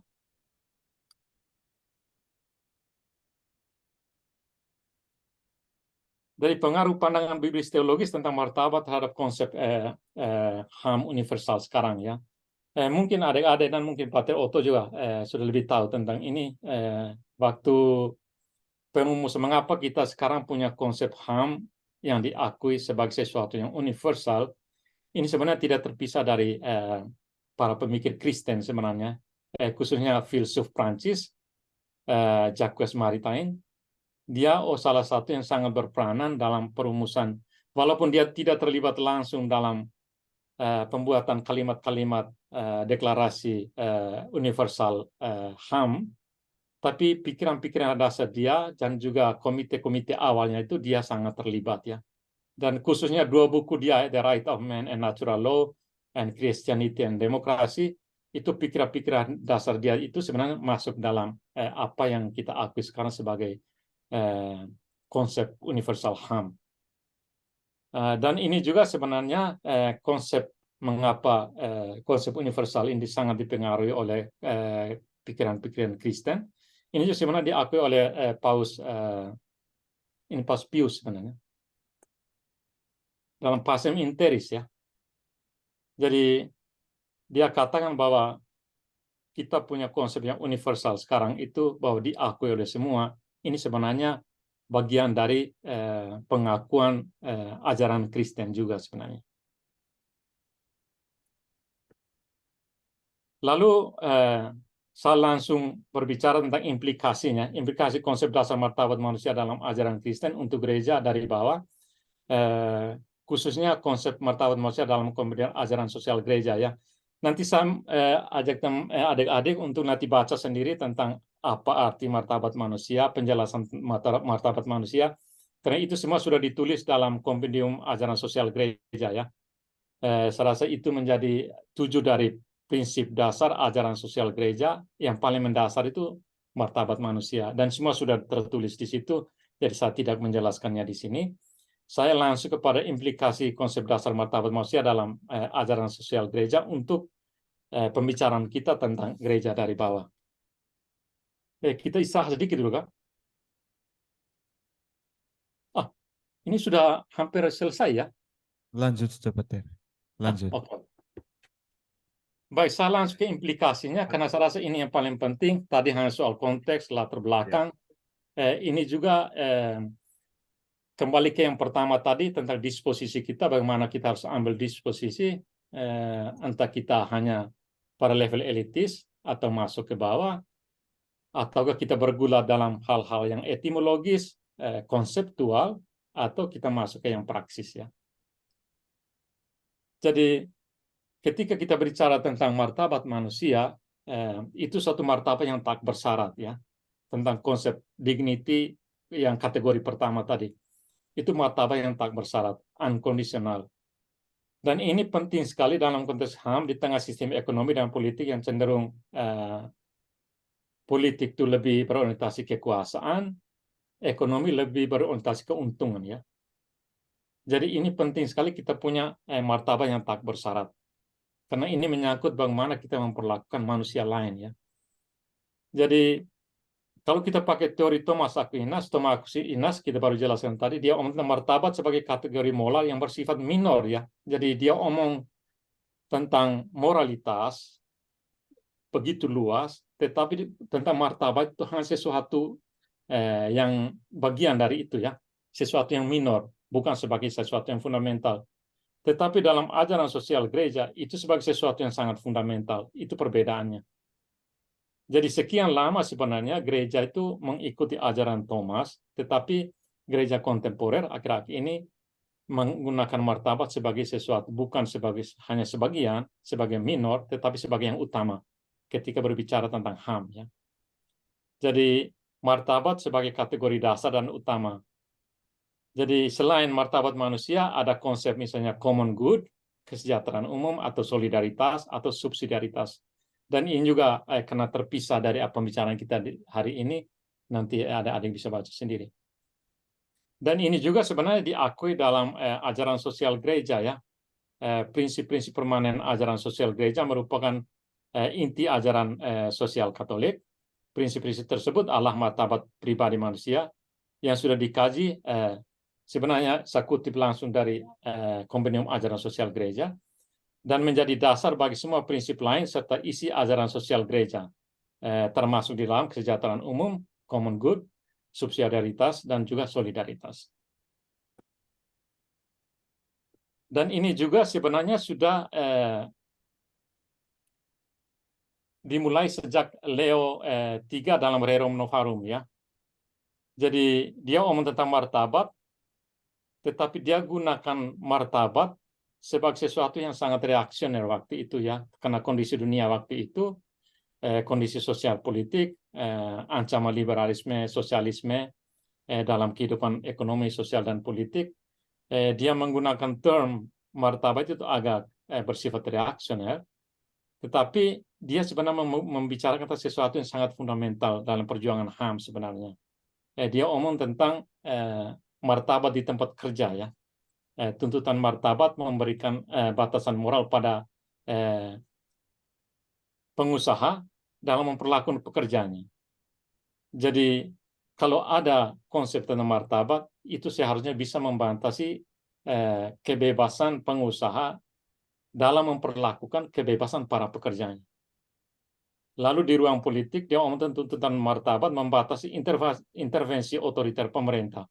Jadi kalau kita benar-benar percaya pada konsep tentang martabat manusia, dia katakan ini juga harus pemerintah juga punya martabat yang sama, rakyat juga punya martabat yang sama, berarti dia harus bisa membatasi kecenderungan otoriter dari setiap figur pemerintah. Lalu di ruang sosial, dia omong tentang tuntutan martabat membatasi arogansi mayoritas terhadap minoritas. Ini terjadi di mana-mana. Kelompok yang merasa dirinya kuat selalu memperlakukan secara diskriminatif terhadap kelompok-kelompok yang lemah. Ini kita kembali ke kasus Ahok atau LGBT tadi. Jadi Leo, dia dalam Rerum Novarum, dia sudah sudah berbicara tentang konsep martabat penting untuk melindungi hak-hak setiap orang ya dalam masyarakat, dalam konteks keberadaan orang itu. Karena itu dia juga berbicara tentang manusia harus mendahului negara ya. Jadi walaupun kita punya konsep negara, tapi dalam negara itu ada manusia-manusia, lalu dia katakan yang paling penting sebenarnya kita omong tentang manusianya. Lalu yang lemah, miskin, dan tak berpengaruh punya status moral yang sama dengan yang kaya, kuat, dan berkuasa. Ini implikasinya. Lalu kalau Thomas berbicara tentang martabat lebih sebagai orientasi ke langit, kita bicara teologi tentang surga saja, tentang Allah saja. Lalu Leo di sini sudah berbicara tentang martabat sebagai sesuatu yang berorientasi ke bawah. Allah dalam realitas orang lemah, miskin, dan tertindas. Lalu ini juga sebenarnya dipertegas oleh Paus Yohanes Paulus II dalam Mater et Magistra ya. Paus Yohanes Paulus II omong tentang superior dignity, martabat superior. Jadi banyak orang salah membaca tentang martabat superior, sepertinya Paus Yohanes Paulus II katakan ya orang miskin itu punya status atau martabat lebih tinggi dari semua orang lain. Tapi sebenarnya yang mau dia katakan di sini, kita harus memberikan perhatian lebih sebenarnya tentang soal option for the poor ya. Karena orang-orang yang sudah punya, mereka bisa mengatur dirinya sendiri. Perhatian kita sebenarnya harus lebih diarahkan pada orang-orang yang belum mampu, orang-orang miskin yang menderita. Lalu ini juga sebenarnya ditegaskan oleh Francis ya, dia omong tentang immense dignity. Kalau Yohanes Paulus II omong tentang superior dignity, Francis omong tentang immense dignity dari orang-orang miskin yang tertindas. Itu juga artinya juga sama ya, sebenarnya soal preferential option for the poor ya, atau para korban. Lalu Pius ke-11 ya, dalam Quadragesimo Anno, dia omong tentang martabat sebagai sentral keadilan sosial. Dia sudah mulai omong tentang kebebasan martabat bukan secara individu, tetapi sebagai sebuah kelompok ya, dalam konteks social justice. Walaupun waktu itu dia omong tentang hak-hak pekerja, tapi dia tidak berbicara bahwa setiap individu pekerja, tetapi secara luas ya, pekerjaan bukan hanya di Indonesia atau di sini atau itu, semua pekerja di mana saja. Mereka adalah orang-orang tertindas yang harus dilindungi. Jadi itu soal masalah keadilan sosial ya. Lalu menjadi lebih jelas oleh Pius ke-12 dalam Summi Maioris, apa yang diungkap secara implisit oleh Pius ke-11 dibuat menjadi secara eksplisit oleh Pius ke-12 ya. Dia mulai berbicara tentang hak-hak sipil dan politik. Lalu Yohanes 23 dia membuat itu menjadi lebih konkret ya. Dia menggunakan martabat sebagai landasan daftar panjang tentang hak asasi manusia ya. Dan juga tanggung jawab antara sesama manusia atau tanggung jawab antara rakyat dengan pemerintah atau antara negara-negara atau antara negara dengan dunia internasional. Lalu Konsili Vatikan kedua memperkuat interpretasi baru mengenai martabat ini dengan menjadikannya salah satu tema utama dari Gaudium et Spes. Ya. Lalu Yohanes Paulus kedua dia dikenal sebagai the Pope of Human Rights dan juga karena setelah Perang Dunia Kedua dan juga konsep HAM sudah sedang berkembang dan dia menjadi salah satu hero-nya ya. Dia keliling dunia dalam semua pembicaraannya. Dia omong tentang manusia sebagai subjek dan juga dia dikenal sebagai Pope of Human Rights. Lalu saya rasa ini yang paling penting ketika kita berbicara tentang gereja ke bawah. Gereja sudah punya gagasan tentang martabat manusia, lalu itu menjadi dasar HAM. Dan yang paling penting di sini bukan hanya soal konsep HAM itu sendiri yang dimiliki oleh gereja, tetapi soal menjumpai martabat yang lain ya. Bahwa saya mempunyai martabat, orang itu mempunyai martabat, perjumpaan antara orang-orang pengemban martabat ini, pengemban citra ilahi. Dan saya rasa ini harus menjadi fondasi ketika kita berbicara tentang teologi kontekstual, gereja dari bawah dalam konteks HAM, keberpihakan kita terhadap para korban HAM. Jadi menjumpai martabat yang lain, subjek pengemban martabat yang sama. Ini konkretisasi gereja dari bawah, gereja demi para korban HAM. Jadi martabat seringkali disajikan dalam tradisi Katolik sebagai sebuah prinsip moral ya, sebagai sebuah tema. Kalau kita lihat semua ajaran sosial gereja yang baru didiskusikan tadi sebenarnya masih banyak, saya hanya pick up beberapa saja. Itu sebagai sebuah tema, sebagai sebuah konsep ya. Dan itu tidak salah dan juga tidak buruk ya. Namun akan menjadi sebatas konsep pada level elitis dan tak bermakna bila tidak disertai implikasi dan aplikasi moral dalam persoalan nyata yang dihadapi setiap subjek pengemban martabat itu ya. Ini kembali ke pemikiran Metz tadi ya soal praksis ya. Jadi martabat adalah sesuatu yang harus dialami, ditemui dan dijamah ya. Dan ini kita bisa kembali ke cerita kitab suci tadi tentang wanita yang membasuh kaki Yesus.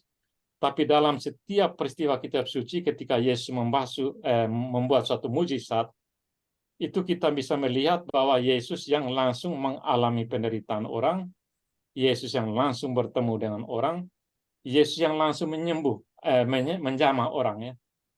Jadi kata-kata kitab suci ketika Yesus menyentuh sembuh ya.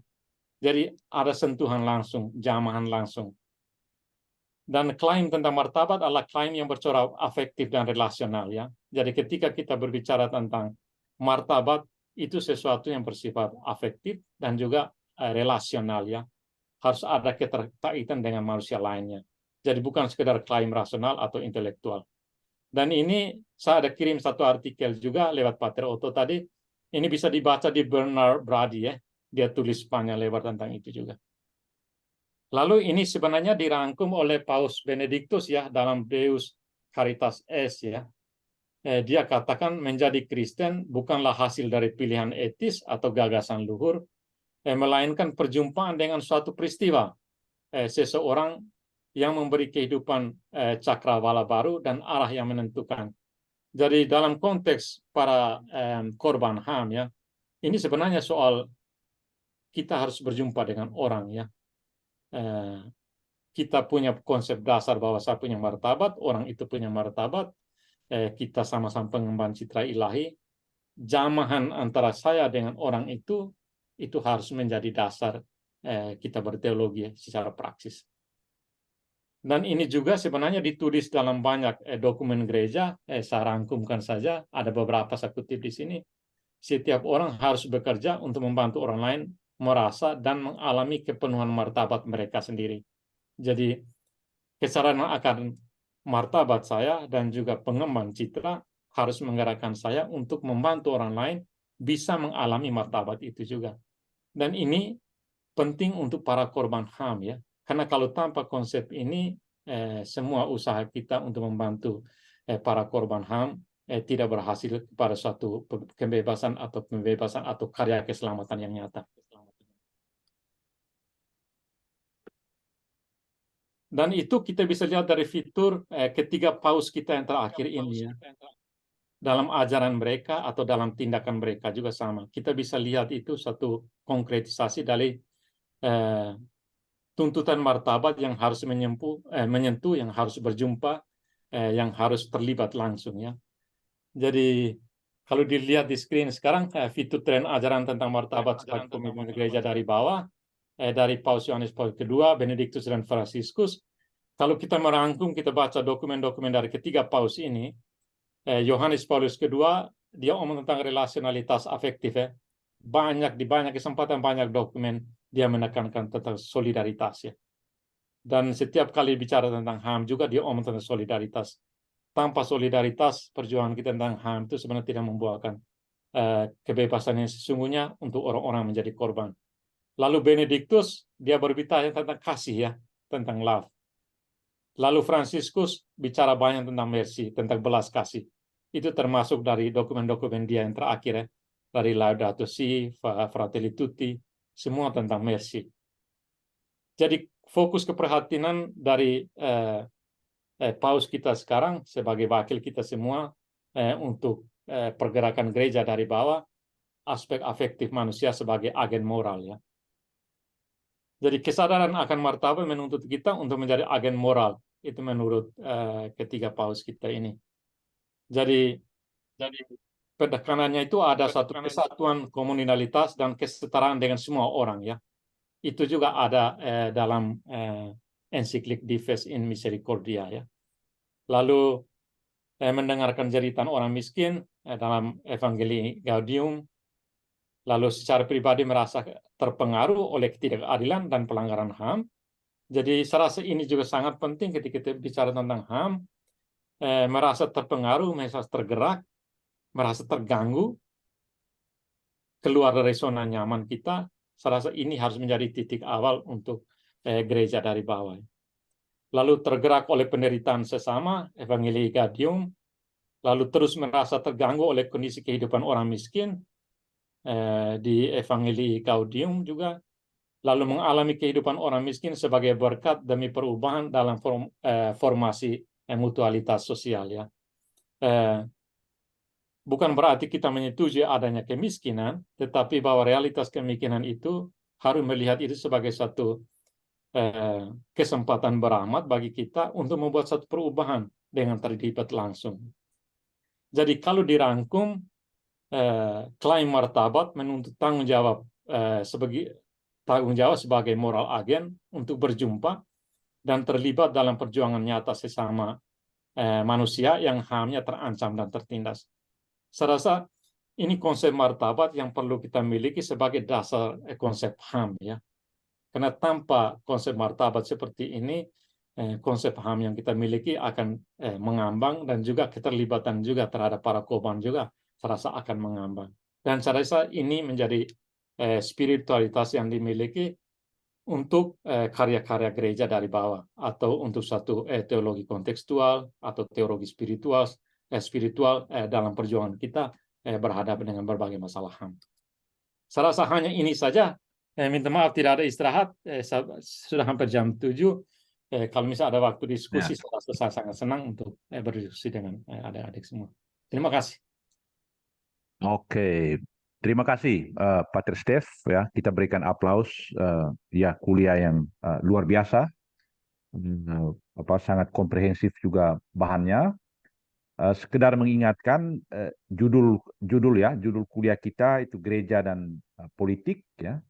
Gereja itu adalah kumpulan orang beriman, ya, yang berusaha untuk menghayati cara hidup Yesus, atau untuk meniru cara hidup Yesus dan etika yang dianut oleh Yesus, itu option for the poor yang tadi disampaikan oleh Pater Stef berkali-kali.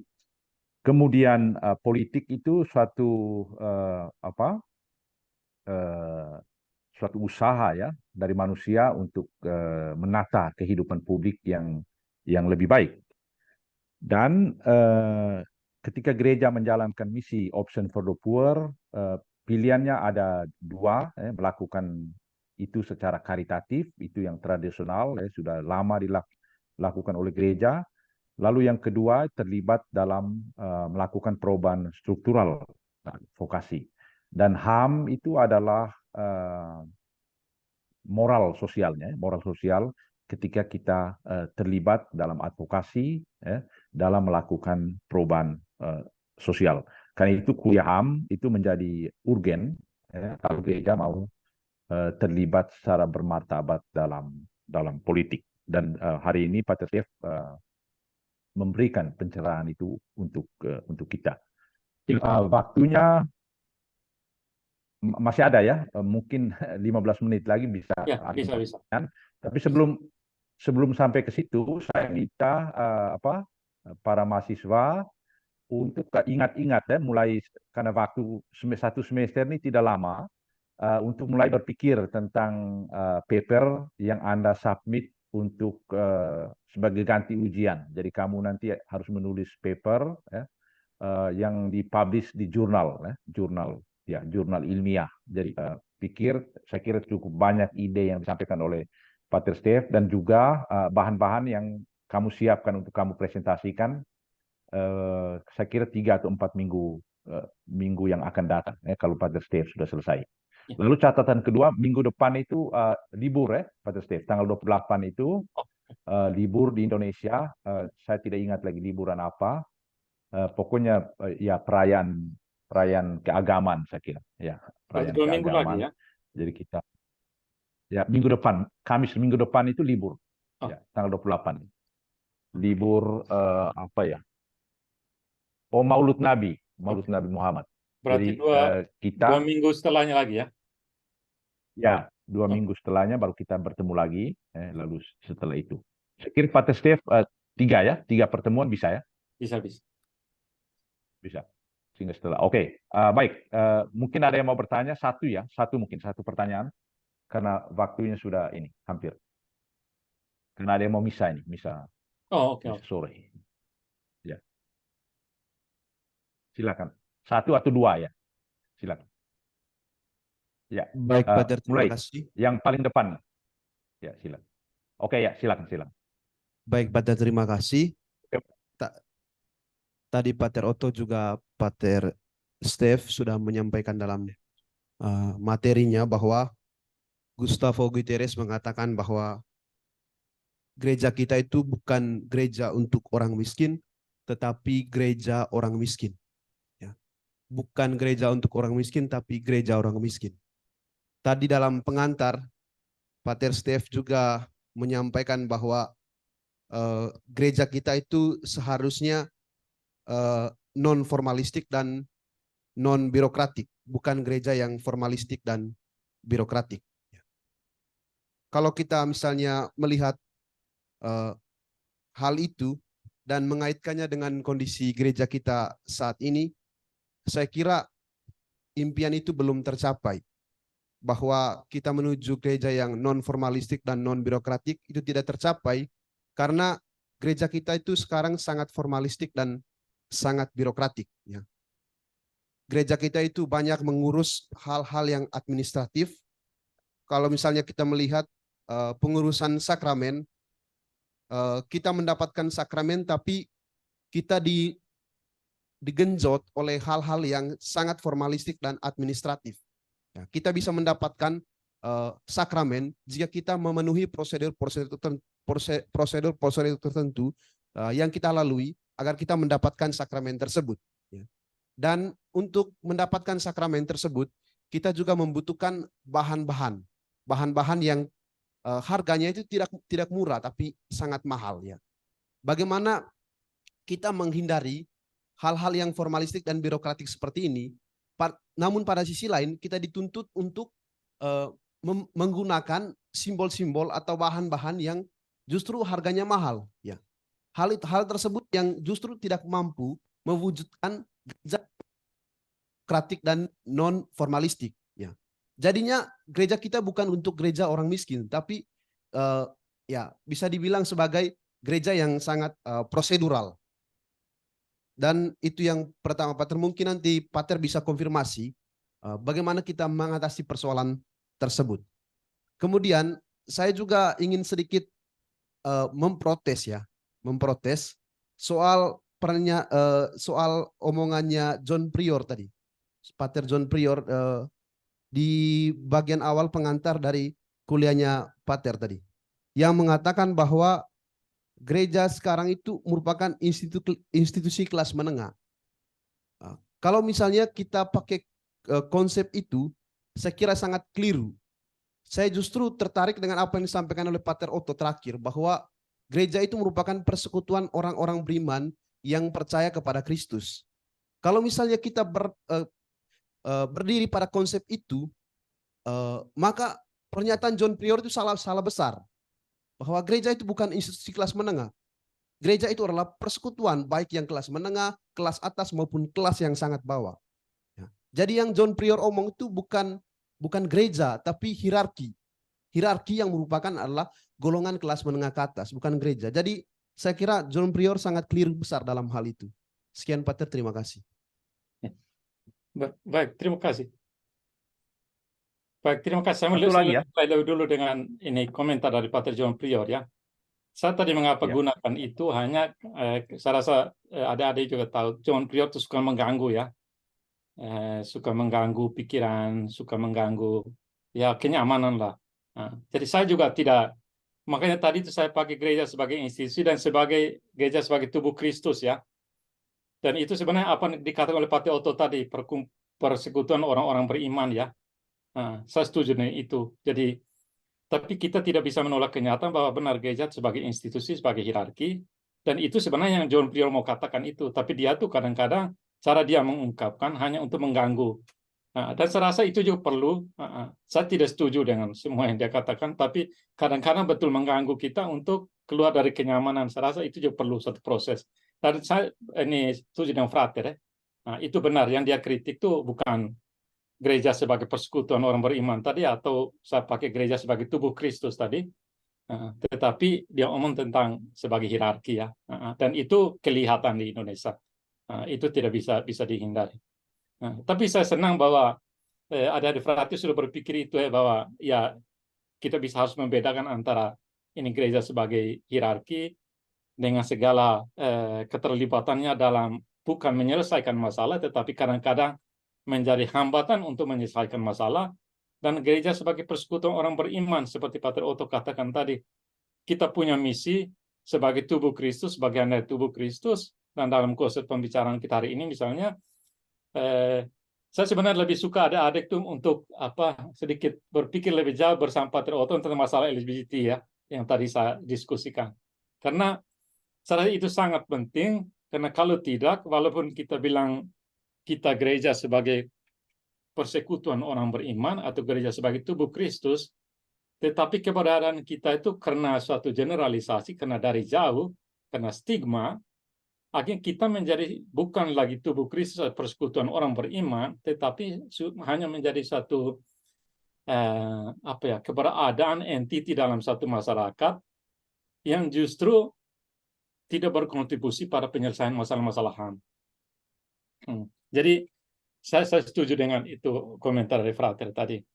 Lalu yang satu tentang tuntutan antara berbagai hal yang semakin mahal dalam urusan liturgis misalnya, dalam urusan sakramen, dengan gereja yang betul-betul mau terlibat ya, gereja ke bawah ya, gereja dari Gutierrez tentang gereja orang miskin ya. Memang itu sulit ya, tergantung bagaimana kita memaknakan tentang mahalnya pembiayaan untuk berbagai kegiatan gereja ya. Saya tidak terlalu tahu banyak tentang itu soal masalah liturgis ya. Sebagai peneliti soal HAM, aktivis HAM, untuk saya tidak terlalu beri perhatian banyak pada hal-hal yang misalnya soal sakramen tadi atau soal yang birokratik atau formalistik yang begitu-begitu. Tapi juga kita tidak bisa menolak kenyataannya juga. Tapi itu sebenarnya bagaimana kita mengubah seluruh paradigma pemikiran sebenarnya. Apakah perlu kita menggunakan hal yang mahal itu supaya bisa bergereja? Saya rasa itu perlu didiskusikan juga. Jadi misalnya sudah lama ada ide tentang inkulturasi, membuat agak lebih murah, menggunakan yang kita punya, ataukah tidak perlu harus pakaian yang mahal, hostia-hostia yang mahal, bisa diproduksi dengan cara lain ya. Itu kan bisa didiskusikan. Tetapi kalau kita misalnya tetap karena yang ada sudah ini, kita harus jalan dengan ini, dan ini juga akan menjadi pembiayaan, juga akan menjadi lebih mahal, kita masih tetap dengan sama ini, saya rasa itu juga kita menjadi bagian dari yang tidak menyelesaikan masalah.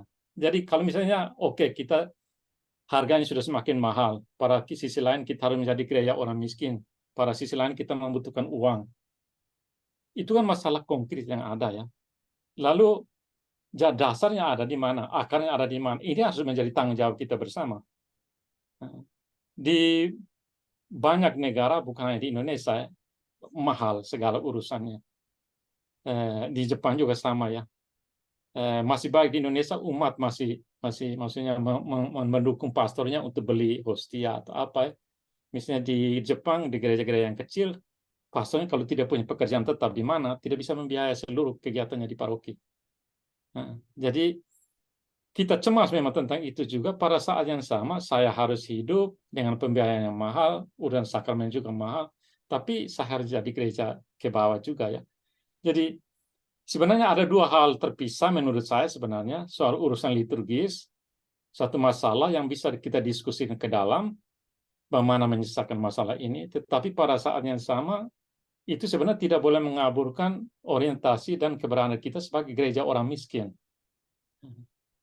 Saya setuju dengan Guterres, kritik dia itu sangat tajam dan sangat pedas ya, tetapi saya rasa itu sangat kena dengan konteks kita di Flores. Termasuk juga di Jepang sini saya rasa. Karena kita bukan terlibat, tetapi ya John Prior ya cara komentarnya memang salah, tapi kita mau tidak mau betul-betul kita tuh sebenarnya dihormati oleh semua orang ya. Kita bukan mau katakan kita tidak perlu dihormati oleh umat, tetapi kecenderungan umumnya kalau kita tidak sadar, kita berada pada orang-orang yang dihormati pada kelas yang agak beda dengan umat. Dan itu banyak kali menjadi hambatan untuk kita untuk melihat masalah yang sesungguhnya. Ini cerita konkret, liburan musim panas kali ini saya ikut konferensi internasional di Bandung, lalu waktu pulang saya singgah di rumah saudari saya. Lalu dalam mobil saudari cerita tentang satu pasoproki di Bogor, dia diminta untuk pergi misa pemakaman untuk satu orang Cina ya. Tetapi dalam kepala dia pikir karena Cina berarti orang kaya ini. Ternyata Cina yang dia pergi itu Cina miskin. Nah, lalu dia sudah semangat, katanya setiap kali kalau ada permintaan, kalau yang Cina dia yang pergi pas beropinya. Tapi kalau yang orang biasa dia suruh pas pembantu pergi. Itu menjadi rumor di antara umat. Ini bukan cerita buruk tentang pastor ya, tapi kenyataan yang saya dengar ceritanya. Lalu ketika dia tiba di rumah sakit, misa arwah, lalu dia sudah ada harapan itu, lalu habis misa tiba-tiba tuh dikasih dia envelope, lalu dalam mobil dia buka envelope hanya 300.000. Tapi biasanya dia terima tuh sekitar 1 juta, 2 juta dari Cina kaya. Tapi hanya 300. Lalu dia bilang, kita sudah pergi capek-capek ke Cina, tapi kasih kita hanya 300.000, dia bilang, komentarnya begitu. Umat yang dengar itu sangat sedih ya. Umat itu langsung ngomong, kok pastor, kok melayani, kenapa harus? Jadi di sini soal paradigma pemikiran juga sebenarnya. Tadi misalnya Frater ngomong tentang biaya yang semakin mahal dengan komitmen kita untuk orang miskin ya. Soal biaya yang semakin mahal, ini kan urusan-urusan praktis, teknis, kita bisa diskusikan. Tetapi bahwa fundamentalnya itu soal keterlibatan kita, ada masalah, perlu keselamatan yang sangat konkret, perlu pembebasan yang konkret di sini, bagaimana kita harus terlibat di sini. Kalau seandainya keterlibatan kita ke masalah yang sangat fundamental ini terikat oleh sesuatu yang sangat teknis, saya rasa itu tidak sama sekali, seharusnya tidak begitu ya. Nah, prioritas kita justru di hal yang keterlibatan yang sangat konkret kepada masalah-masalah konkret ini. Jadi soal teknis itu bisa didiskusikan. Dan saya rasa memang itu gereja di Indonesia juga harus mendiskusikan itu ya, mengapa sangat mahal. Dan bukan di Indonesia saja, di seluruh dunia ya. Kalau itu menjadi hambatan untuk kita bermisi, saya rasa itu juga harus perlahan-lahan model begitu harus ditinggalkan. Saya rasa itu komentar dari saya. Mungkin Pater Otto bisa tambah. Ya, baik ya. Terima kasih, Pater Stef. Saya kira sudah lengkap sekali. Ya, mereka ini kan tingkat 5 ya. 2 tahun lagi akan ditabiskan. Coba rancang pesta tabisan yang lebih sederhana lah. Beli piala yang murah dan ini. Kamu bisa langsung praktekkan itu. Ya. Oke, tadi satu lagi ya. Satu yang paling depan. Yang paling depan. Ya, itu. Sudah itu selesai ya. Nanti ditampung untuk 2 minggu lagi. Ya. Baik, terima kasih Pater. Bersama saya Frater Ramos dari Konflik Hati Kudus.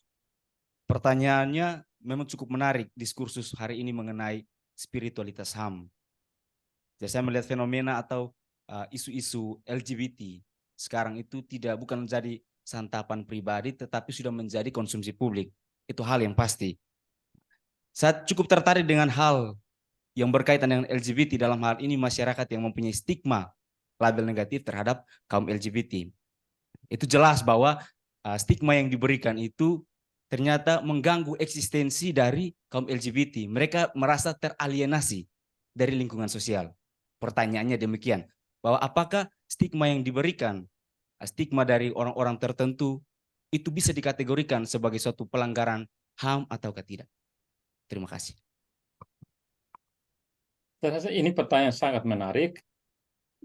Ketika omong tentang pelanggaran HAM ya, ada pelanggaran yang sangat jelas ya. Lalu ada pelanggaran yang tidak jelas. Maksudnya dalam konsep pelanggaran HAM juga menjadi bagian penelitian saya tentang istilah complicity ya. Jadi secara tidak langsung kita masuk dalam satu sistem yang membiarkan pelanggaran HAM itu terjadi. Jadi saya setuju dengan apa yang Frater katakan tadi ya. Masalah LGBT misalnya ya, kalau saya punya stigma, itu kan yang dimiliki stigma itu saya terhadap orang itu ya. Dan ini secara moral, orang lain juga tidak bisa menghakimi saya. Karena ini yang saya punya dalam pikiran saya. Lalu secara hukum juga, kalaupun stigma saya ini akhirnya mempengaruhi kehidupan orang LGBT itu, misalnya dia harus menderita karena ini atau karena itu, saya tidak bisa dihukum secara hukum juga. Tetapi kita sebagai orang Kristen itu bukan soal masalah hukumnya. Saya melanggar aturan atau tidak. Ini kan soal kesadaran penjelasan yang terakhir tadi tentang implikasi bahwa kita mempunyai martabat ya. tuntutan relasional.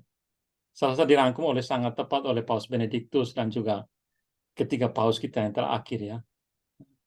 Jadi dalam dunia sekarang banyak sekali aturan, banyak sekali hukum ya. Sejauh tidak melanggar hukum, sejauh tidak melanggar aturan, orang buat apa saja. Tetapi masalahnya bukan di situ ya.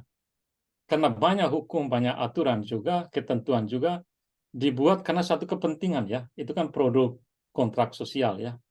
Orang-orang yang membuat itu mereka punya pikiran ini itu, walaupun di belakang bilang untuk kesejahteraan sosial, hampir semua produk hukum pasti ada lobby-lobby kepentingan. Dan secara hukum kalau misalnya kita melanggar misalnya soal stigma tadi, stigma kan susah sekali untuk diidentifikasi. Kecuali kalau misalnya saya sudah punya stigma, saya omong langsung ya, Anda jahat, Anda sampah, atau saya omong secara verbal, itu bisa menjadi penghinaan mungkin secara hukum bisa. Tetapi kalau misalnya saya hanya punya dalam pikiran saya, dengan beberapa teman kirim pesan, oh dia itu sebenarnya LGBT ya, kirim pesan lagi ke teman lagi LGBT, orang lain tidak tahu. Ini kan akhirnya menjadi kesadaran iman ya, ketika kita omong tentang, justru saya pikir ini yang paling penting ketika kita omong konsep martabat yang benar, lalu punya konsep yang benar tentang HAM juga, dan itu harus menjadi kesadaran pribadi untuk bertindak atau berbuat sesuatu atau merumuskan konsep tentang teologi kontekstual itu berdasarkan pengalaman kita tentang relasi kita dengan orang-orang itu ya. Karena kalau kita, karena begini kan susah sekali untuk diidentifikasi, lalu kita pikir ya saya bisa buat apa saja ya. Dan itu justru masalah HAM sekarang itu susah diselesaikan hal-hal begitu. Hukum itu sangat susah untuk menentukan semua kriteria mana pelanggaran HAM, mana tidak, mana tindakan yang macam kasus Rocky Gerung kita baru omong tadi ya. Soal kebebasan pribadi saya mengkritik presiden dengan sebenarnya presiden juga ada haknya ya. Bahwa orang bilang itu melanggar HAM, dia bisa pakai tidak, ini kebebasan berbicara ya. Tetapi dalam kasus misalnya diskriminasi, sejauh itu tidak ada sesuatu yang verbal, yang kelihatan secara fisik, itu akan susah sekali dideteksi dan juga di apa ya, hukum secara moral atau secara hukumnya. Tetapi saya rasa yang relevan untuk pembicaraan kita hari ini kan soal teologi kontekstual, itu soal kesadaran sebagai orang Kristen ya. Kita gereja sebagai persekutuan orang beriman, gereja sebagai tubuh Kristus, bagaimana kita memaknakan keberadaan kita, misalnya soal stigma ya, bagaimana kita bisa dengan cara kita sendiri, kita menghilangkan stigma ini ya. Itu harus mulai dari diri kita sendiri ya. Dan itu tidak lain, harus terlibat. Ketika kita terlibat, tahu situasi mereka, kita bisa menghapus stigma ya. Kalau kita hanya dari jauh, kita terus memupuk stigma dan terus menjauh dari orang-orang itu.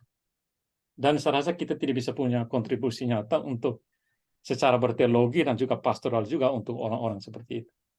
Saya rasa itu saya komentar dari saya. Terima kasih banyak Pater Stef. Saya kira waktu kita sudah sampai di sini. Nanti kalau masih ada pertanyaan bisa ditampung sampai 2 minggu yang akan datang. Ya. Jangan lupa membaca kembali bahan yang sudah di-share tadi, yang dikirim oleh Pater Stef, dan juga sejumlah literatur tambahan yang sudah saya forward ke grup WhatsApp kita. Dan sekali lagi saya minta untuk mulai memikirkan ya topik dan apa yang akan kamu tulis agar bisa di-submit di jurnal sebagai ganti tugas akhir. Sekali lagi Pater Stef, terima kasih banyak ya sudah memberikan pencerahan kepada kami, kuliah yang luar biasa dan sangat komprehensif. Juga dari Melbourne siapa bergabung, dia tidak tunjuk mukanya. Andi ya. Ya, Andi. Oke, dari Melbourne University. Ya, sekali lagi terima kasih. Nanti ke depan sebaiknya saya selesai agak lebih awal ya, sebaiknya waktu di ya. Supaya bisa didiskusi, berdiskusi ya. Ya. Oke. Ya.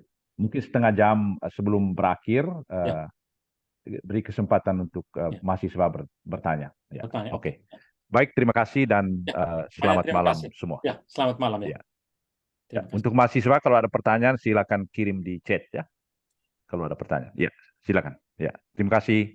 Ya, banyak Salam. terima kasih.